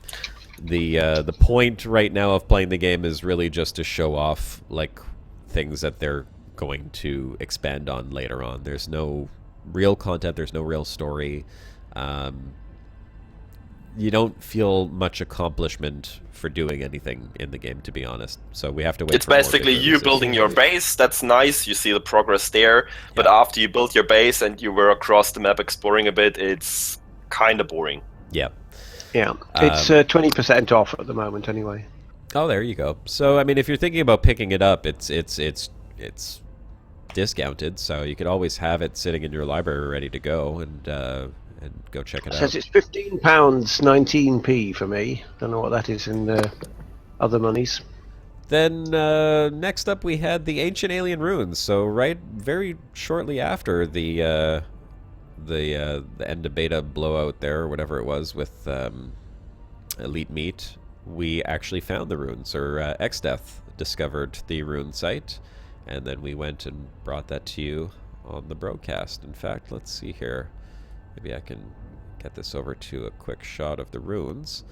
I'm sure by now everyone in Elite Dangerous has already seen the runes up close and personal and had a chance to at least go and experience Crash into things, violate the ruins. violate them, steal the Upset the aliens. the urns and Ransack the ancient artifacts. destroy the obelisks and take their crystals, Yeah. loot and pillage as we tend to do. I do hope we will see the human more way. news on that storyline pretty soon, because the engineer Ramtar was researching on the data we gathered from these ancient ruins, and I think he announced that he will publish his results soon, TM. So we might see some more developments in that direction, hopefully sometime this month, hopefully. Well, let's hope so. I'm looking forward to some development in it because, I mean, to be perfectly honest, Elite Dangerous has gotten just a little stale over the holidays, Yeah. which is a bit disappointing, really, because Very disappointing, in fact, because that's the time when people have like most time to play the game. exactly, this is when we want to play. This is when I really wanted to spend time playing Elite Dangerous over the holidays, and to be perfectly honest, I signed into the game a couple of times. I flew around and did a little bit of exploration, but then I was like, well, there's nothing new happening, and I could go grind for the engineer mats, but aren't they taking those out after the patch? Like, Yeah. it felt like everything I wanted to do just had no reason to actually go ahead and do it. So I'm just waiting now for this. Pretty much the same for me. I'm waiting for this patch to come out, and I'm hoping that it expands the story of the ruins or the Thargoids or the probes or whatever, and gives us some new content. And also, these balancing changes look a little fun, so I'm excited to see where that goes. And See what chat's saying there about canyon jumping? Yeah. The instance episode. Revenge of the instancing. Yeah, very true. Yeah. That was a bit of a pain in the That ass. was before we figured out that the private group has some serious advantages in instancing. Yes, we got the private group thing all figured out. So anytime that we have an event now, we go into a private group, and that just makes everything so much easier. Oh my god! Yeah. We're able to get people into the instance very quickly. We're able to do a whole bunch of fun stuff. So for all of our events, we have the private group set up, and I'm pretty sure that everyone's in there. And if not, then we'll make sure that everyone does get into it as well. Yeah, so we had the canyon jumping. That was a fun episode. Says, was this the one I done goofed at the start line? No, Yes. Was it? I thought no, that was the mountain climbing episode. That's where we gathered at the Oh, it's side a of the mountain, canyon, that's right. Which- It was never- which never tried actually together. is the next episode. The so next Yep. here it is. This was the one where you done This goofed, one. Tim. It was the race to the top. Sorry, Uh, I don't goof the one. Yeah, Herp Derp killed a bunch of people.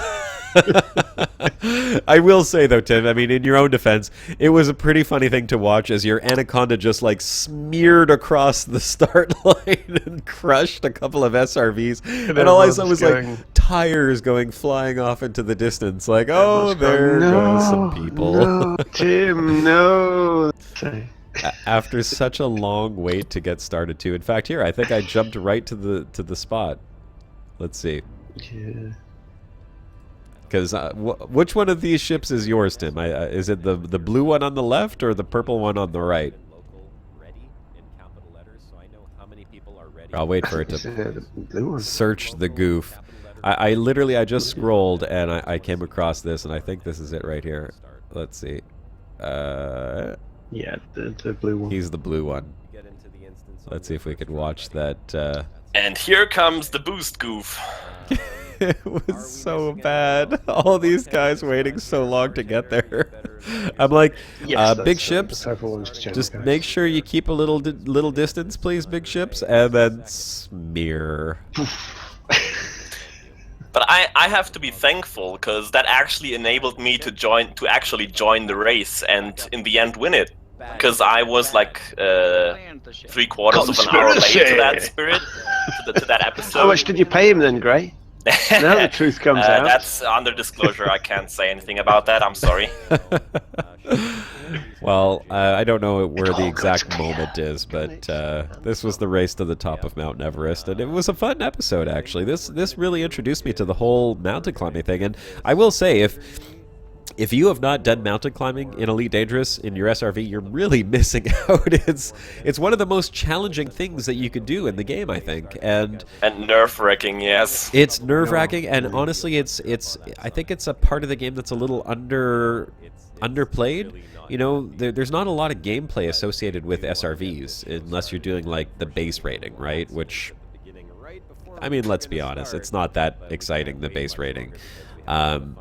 If you get into your SRV and you go to these planets with these huge mountains and just challenge yourself. I did it once by myself when I was exploring, and we did it on the race to the top, and then after that, Greatest and I went back and did the ascent again, which was amazing, just the two of us. But if you've never done it, find a mountain, park your ship at the base, and try to get your SRV to the top. It's a lot more challenging than it looks when you're just flying the ship around, because once you get down onto the ground in the SRVs, the perspective, the size of these mountains, it's just really awe-inspiring how big they are and how difficult it is to actually climb to the top of one. It makes you really appreciate the scale of things in the game a lot more. Oculus or Vive recommended, by the way. Oh, yeah. Yes and no.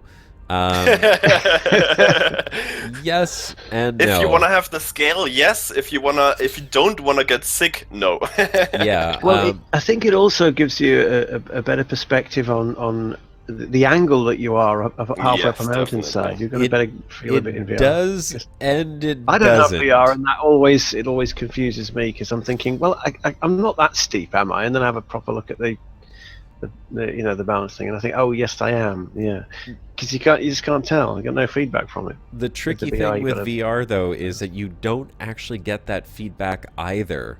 Because keep in mind, if you're in a car Well, and you're there's driving no up the side of a inner ear mountain, gravity you thing. Yes, feel the that's true, gravity, but- right? In VR, it's the exact same thing as being in watching it on the screen. You don't have any sense of the actual angle you are until you start falling, and then you're like, "Why am I falling? I don't understand." But at least you see the distances and the sizes involved. Yeah, and Cool Young Woo says never use VR in SRV driving. I'm gonna have to agree. I mean, I will say that the scale is incredible in VR. I mean, just seeing the size of the mountains and driving around in the SRV and actually, seeing how big that mountain is and how deep that canyon is, it's really incredible, but it's nausea-inducing. And it's nausea-inducing like nothing else I've done in VR. And I've done everything in VR. I've done first-person shooters that they say that you're going to throw up if you play like this. I've had a great time with that. I've done every other type of VR game that I could get my hands on. And this is the only thing that makes me want to yak. I could do it for 45 minutes in the SRV, and that's with a solid stomach too. I mean, solid anti-nausea person right here for VR. 45 minutes in that SRV, and I'm taking the headset off and I'm taking a break from the game. But Okay. it is cool. It does look very cool, and seeing the size of the mountain is really cool. VR in the ship, much better. VR in the SRV, not highly recommended, unfortunately. Okay. What's that? Josh Hurlkins. Yeah, oh god, it was terrible. I think it I don't was feel so good. who was in there? I think Aramis and someone else were in chat with me while I was in the SRV trying to climb up that mountain in VR, and I was like, guys, I gotta stop. I gotta take this headset off. Frey Robert says, "What's wrong with throwing up? It wasn't. Nothing at all. It's just part of the experience." In Red helmet. Yeah. Sure. In your helmet, right? Oh God. Throw up in zero G in your red Whoa. Everyday occurrence. You need wipers on the inside of your mask. So, what did we have next? We had Commander Kron from Galvatron joined us, featuring The Ultimate Children of Rexler episode. It was. Yeah. That was a great There's episode. a lot of too. Raxler info on that one. If you want to know anything or everything about Children of Rexler, there you go. It was probably one of our best lore episodes, where we really dug deep into the story of the background of the game and their faction, the Children of Raxla, and talked about the happenings in the game. That was a tinfoil hat episode. Yeah, one of Shibuka's favorites. Yep. He was tinfoiling all over the place. Yes, he was. What came next? Then we had. In fact, Oops. I created a sound on the soundboard specifically for him because I knew he was going to go off on one about that. Where is it? There it is.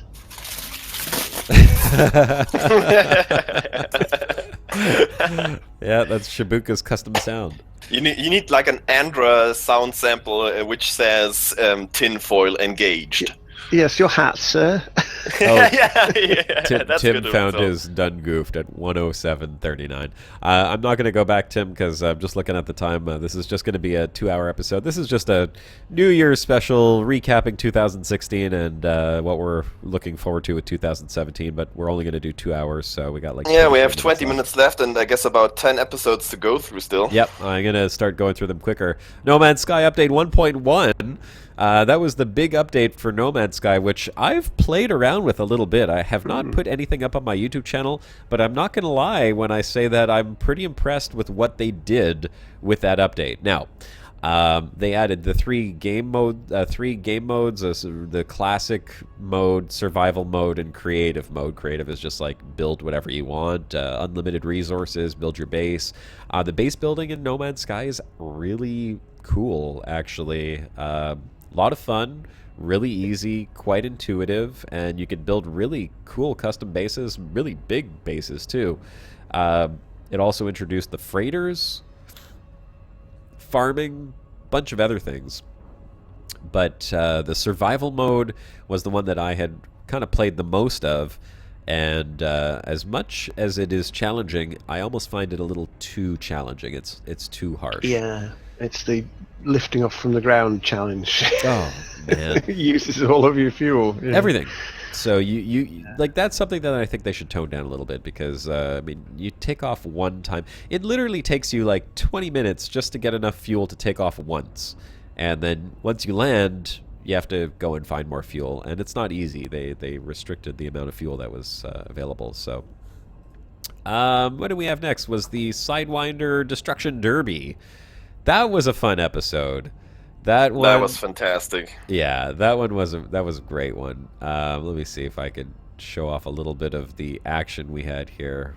The beginning of the Sidewinder Derby, probably right around here. You actually put the end of the Sidewinder Derby in your intro. Yes, this I little did. clip there. Feed the crater. The crater needs souls. Yeah,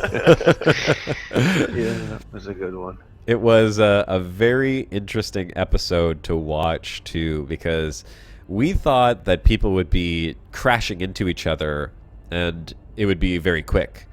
But it did not turn out to be as easy as we thought to actually hit the others. Yeah, and you spend most of your time in SRVs trying not to hit each other. It's like they're like magnets; they're drawn to each other. But the Sidewinders, it was tough. I gotta just get to the point where Just makes the point that space is bigger than you think. And even It though is, these yeah. ships are huge, Well, it's like it's still that hard strange to hit each other. comparison picture where you see that the Cobra 3 is the same sort of size overall as the Millennium Falcon. And you forget that how big these damn things actually are. So it's not a shocker if you're trying to line up and you miss. Because they're just moving so fast. Well, here we go. You can actually see on the stream right now. This is what it actually looked like, and we had quite a few. I think there was about a dozen people in Sidewinders there, and if you watch, I mean, they're going as quick as they can. Of course, we limited the speed to 100 meters a second. I think it was. There's a it was collision landing gear.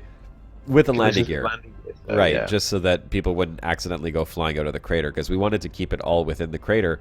Finger slips on a boost and you're in trouble. But even I think Yeah, I landing gear. was one of the very few ones, maybe actually the only one, who engineered his Sidewinder the drop.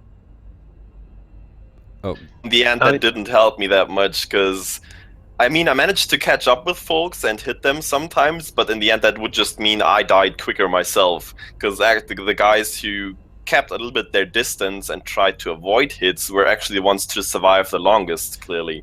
Yeah. But then again, it's a strategy to do, and it was fun nonetheless. Yeah, trying to avoid getting hit was really key. That's not at all what I did. I took the exact opposite strategy and tried to kill people, thinking if I eliminated people, it would make it easier for me to stay alive, but that's not how it works. I mean, crashing into people actually damages your own ship as well, so... Yeah, and how much damage you and the other guy takes is rather random, so you never know how it works out for you. But you know what I found really interesting about this is it reminded me of some phenomenon in space, like galaxy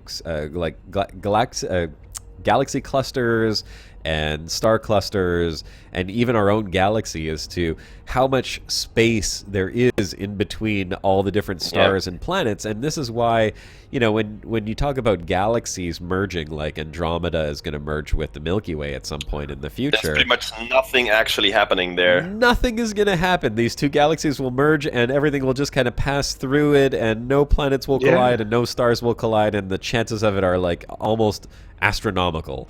But this is exactly why, because you don't realize that space is huge. There's lots of it, and even when things are flying at each other at different angles and different, like the chances of things colliding, it's just impossible. And this is in a small space. That's what it made me think of, at least. Just watching people flying around trying to hit each other and failing. Then we had, what's this one? You're going to have to put these in proper chronological order in your list, though, because they're pretty messed up as you've got them now. Yeah, I know. I thought that they were in order. I ordered it by date. This one was the end of July, the This is the end Sidewinder of July. Derby. Yeah, we're at the end of July right now. Derby. And the one you've just shown before was in November. Yeah. Never mind, though. How did that happen? Okay, well, I am missing a few here as well, because it goes from July to Christmas special, so... yeah, well, not in exactly in the right order. Yeah, here it was. This was Crack the Code of the Unknown Probe, with Turgeon's pizza example. Pizza tray. Your wonderful Yeah. diagrams, which I think made it onto Yeah, the Reddit BBC. loved that one. Yeah, that must be That one one of was the most actually famous works of Commander Turgeon Starstone. Yeah. Pizza! Yeah, that one was on the Beeb, yeah. That on the Beeb. Another tinfoil hat episode, as it says in the description here. It says, Brocast has returned, and today we're putting on our tinfoil hats in an attempt to crack the code of the unknown probe. Grab your biscuits, and let's find us some aliens.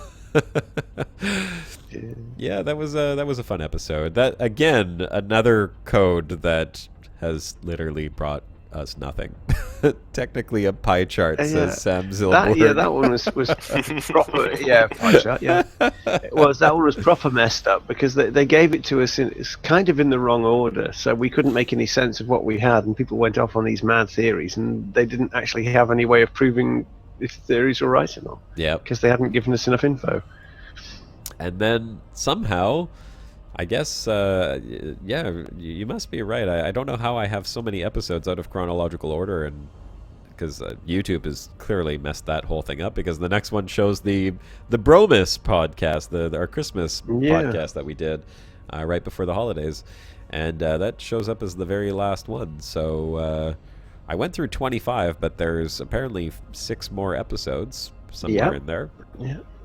I don't know where exactly they all are, but that was well, that's pretty much 2016 in a nutshell for the Brocast. That was a fun year. I had a lot of fun. I mean, I honestly, like, just after that first year of Brocast, I could see our show going on for a really long time, and I was talking to Shannon about it, saying, you know, it's interesting to see how it's changed. You know, Shibuka's a dad. Yeah. Well, when we started this, you'd only really just started exploring the Milky Way galaxy, and I'd only just really started Turgeon's Travels, and here we are with all that massive. Like, I've got 29 episodes of that, and you're up to 19 of the Exploring the Milky Way. Still Shibuka's got at his whole 19, legacy I thing. think. Still at 19. Yeah, still at 19. Still at 19. Stuck in a temporal causality loop there. Yeah, and Yeah. I intended for my holidays to that's be a lot all more this productive year. on that. I have a theory for you there, Josh. Maybe the Commander Josh Hawkins flew too close to one of the black holes and he got into time dilation. I like this theory. I like that theory too. It makes sense. I think I could use that. All right, Tim says let's do the Dutch challenge before it's too late. So I agree. I think we should do the Dutch challenge before it's too late. Do we must have one here? Yeah, it's in admin. It's in admin. Where is it? Nope. There we go. Dutch challenge. All right. I'll go ahead and get that into a text file. And Turgeon, if you want to prep the music. Savi's intro. Oh, that's a rather long one. Oh no, it's only one sentence there. Yeah. It's time for the Dutch challenge, where your hosts always Cut herself off again, didn't she? Why did she do Where your that? hosts always. They always. But I did hear that one completely before, so you done goofed, Turgeon. Oh yeah. All right. What Well, is I'll go ahead and pull up the Dutch challenge here with the traditional Dutch music, and I'll see if there's a newer version of this soundboard sometime after. all right. So welcome to the Dutch challenge, the first official Dutch challenge of 2017, folks. Here we are once again, bringing you our shenanigans. Great test. How would you like to do the honors of being since you're the newest bro on the Brocast, why don't you do us the honors of being the first one to go ahead and read out the Dutch challenge today? I would love to. Alright. Alvast in hele fine verjaardag Josh en vergeet niet dat het feest niet compleet is zonder stroopwafels. I hate you so much. Okay, you're never going first ever again.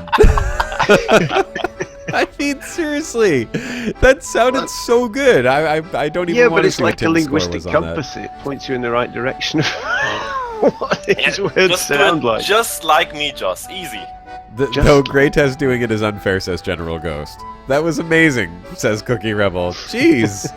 Okay, Turchin, go for it. Oh. Alvast in helle fein, verjaardag Josh, en vergiet niet dat het feest niet complete is zonder stroopwafels, right? Oh my god, both of you guys, you read it so well. Okay, Tim, let's get a score Frey on... Robert says, for you, that's like reading in a weird Australian accent. Yeah, certainly. I'm German. It's not too hard to get this Dutch pronunciation in your mind, but there are still some words I just have no clue how it would make sense to pronounce it how they do. Well, like, Oh, for you me, gotta looking at go- it as an English person, it looks like Chinese. It may as well be Chinese. In fact, I think Chinese might be easier to read. But I didn't realize that German and Dutch would sound that similar, you know? Well, they don't actually sound similar, but at least the single letters and I guess syllables, you pronounce them similarly at least. Of course, the words themselves and the how they sound is still different. Right. But you can alternate between them rather easily, I guess. Well, Cookie Rebel says that he could actually understand him and Turgeon, so I'm gonna be horrible and slaughter this. Okay, here goes. Alvastin Heli... You guys said fine, so I'm just gonna say fine. Alvastin Heli fine. Verjardag Josh. In Vergit niet dat het feest niet complete is zonder stroopwafels. Alright, well, not quite as good as but you. I have a hard time translating that one, actually. I think it means something you. along the lines of happy birthday, Josh, and don't forget that the party isn't complete without That's pretty stroopwafels. close. That's Pretty what close. I would It's actually, think. yeah, happy birthday in advance, Josh. And Oh, don't in forget advance, that okay. A party isn't complete without stroopwafels. Yay! Close enough. Alvastin Heli So well done. fine. Verjardag Josh and Vergit niet dat het feest niet complete is zonder you see. stroopwafels. Alright, well, which part is the happy birthday? Yeah.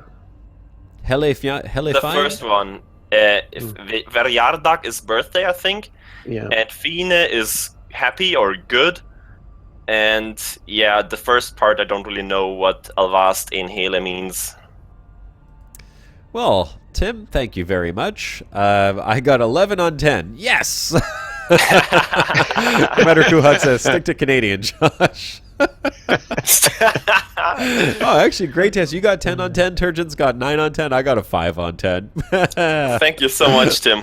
I should be getting I'll 40 pay you. on 10. I'll pay you later, okay? Yeah, the usual fee. The usual fee, yeah. I see The what usual happens. Mount Everest fee. This is like the debates between Donald Trump and Hillary. You got this beforehand, didn't you? You Tim gave you. No, actually.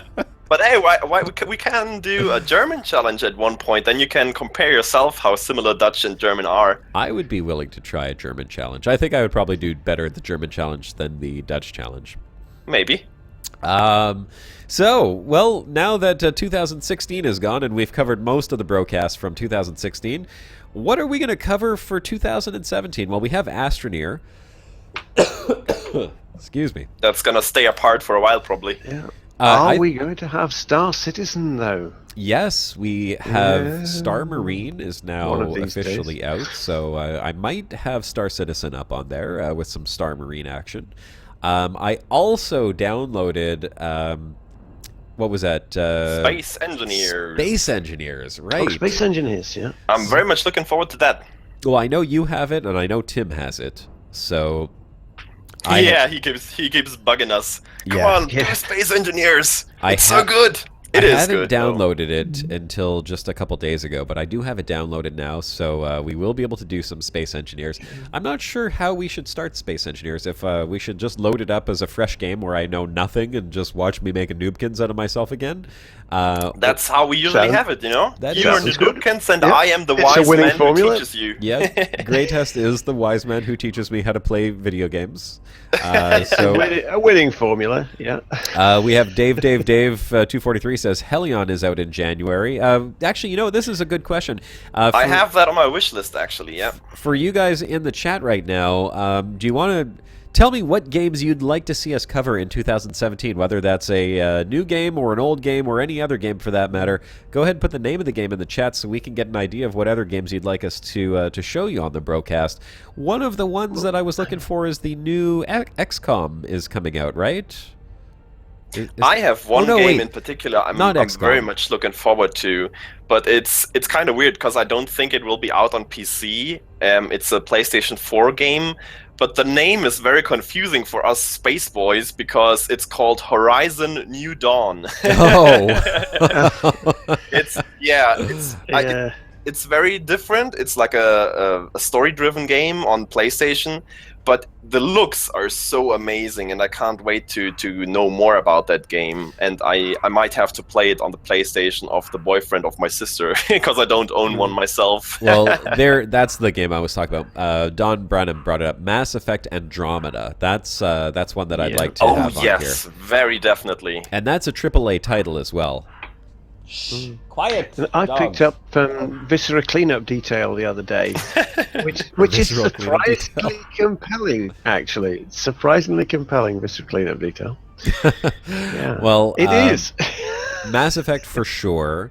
Dark Souls, Cookie Rebel. I don't think I'm going to bring Dark Souls out here because I do want my channel really to be focused on space games. That's really what the space-related games, anything space-related. Yeah, RimWorld is borderline space-related, I'd say, but it is a very fun game, and I still have that on my wish list. I'm just waiting for it to be on sale, really. Dual Universe, yes, absolutely. It is a sub game. Yeah. I'm not gonna sub to any more games. I did that for many years, and I just refuse to subscribe to games anymore. Especially a game that's not even a full game. Like, I'm not gonna sub to Dual Universe if it's an early access game, which it is right now. I'm still subscribed to a certain Commander Josh Hawkins on Patreon, but I haven't seen a video yet there. Yes. Well, I wanted to Episode tell 19, all would my that do? Patreons right now because I don't have too many people on Patreon, but I am going to be reimbursing the money from Patreon to. No, don't worry. That's okay. No, I am. I mean, I'm not worried about it. I just am. I haven't been. He was a man of honor, sir. I have not been keeping up with my end of the bargain, which was to provide some just beautiful videos of space stuff. The problem is I haven't been playing Elite Dangerous because there's not much to do in it right now. So if you guys are supporting me on Patreon, I'll be donating back some money to the people who've been supporting me. And in fact, I should probably take it down in the meantime until I start working on my series again, because it's just it's something that I haven't been working on too much. If you guys do want to support me just through donations, PayPal or Steam, Stream, whatever it's called there that I have on the donate button, I mean, that's totally cool. That's just independent type of thing. So feel free, but not mandatory. We provide you this service free of charge. But you will get your money back, good sir. I swear. If you actually some lovely, pretty videos of Galaxy stuff, what you actually want to do is look at Cookie Rebel's channel. Oh, He's really? got some gorgeous eye candy videos in there. Ooh, Cookie Rebels videos. Yeah, get a link to Cookie Rebels YouTube channel up here. There we go. Got a couple other games coming in there. That's 2001 space strategy game, Imperium Galactica 2. Go back to 10 old school subscribers? games. Star Wars We ought Empire to at change War. that. Yeah, we've got to change that. These are excellent. I'm number gorgeous- 11. Yay! Yay! Well, let's go ahead and make that number 12. Hang on one second. Yeah, because he does have an eye for the scenery. Oh yeah, look at that. Beauty of the Abyss, Part 2. Well, very cool. Yeah, there we go. One of our regulars has his own YouTube channel. Go check out Cookie Rebel's YouTube channel for some eye candy. Thank you very much, Turgeon, for suggesting that. I'll go take a look at those after the broadcast and enjoy unwinding a little bit of my New Year's Day with a little bit more water to wash down the rum Hangover. I was drinking. Oh yeah, they're very good. Oh, Free Space 2. Julian Solomon in chat there. Yeah, that's Free a good one. Space. Free Space 2. I don't know. It should still network. I don't know how easy it would be to get multiplayer going with Free Space 2 now, though, because it was in the old TCP dial-up stuff back in those days. I didn't actually see that one. Where is it? Oh, Free Space 2. There it is. Good old game. Yeah, it's because it's Oh, been Stellaris also. reincarnated with a new graphics engine and all sorts now. So. Well, look, there's all kinds of cool games that are listening. Yeah, Thanks there's for quite a lot. the suggestion. Oh, and guys. Battlescape. Yes, Infinity Battlescape's coming up too, hopefully sometime this year. All right. Well, we've got all kinds of good stuff to take a look at. So, 2017 is going to be a great year for space games as well. I mean, like with these huge companies, huge companies, huge games like Elite Dangerous and Star Citizen, making their way into the mainstream gaming system again. It's really been bringing a lot more attention back to space games, which is awesome. So, And Tim insists on Alien Isolation. Take me. yeah, take we me. could do Shabukas. an Alien Isolation for sure. But we need Shabuka Just Vision watch for that. Shabuka playing it in VR. That's Yes. We could watch Shibuka play it and then just laugh at him. That would be fun. yeah. Well, I guess stay tuned on this channel for more entertainment in the future. Absolutely. Well, we're going to call this a wrap here for the broadcast, since we are pretty much at the 2-hour mark right now in 2 seconds. I'm sorry for the little less than entertaining space background I've got here right now of my cockpit. I think I could just sign that out and put a screenshot up there, since I didn't really do a whole lot of flying. You didn't drive into a neutron. You were flying, and you didn't drive in a neutron star, and you've same hull as when you started. So I'd count that as a win. Yep, that is the win. Let's go ahead and get the salutes in chat there. And hey, woohoo!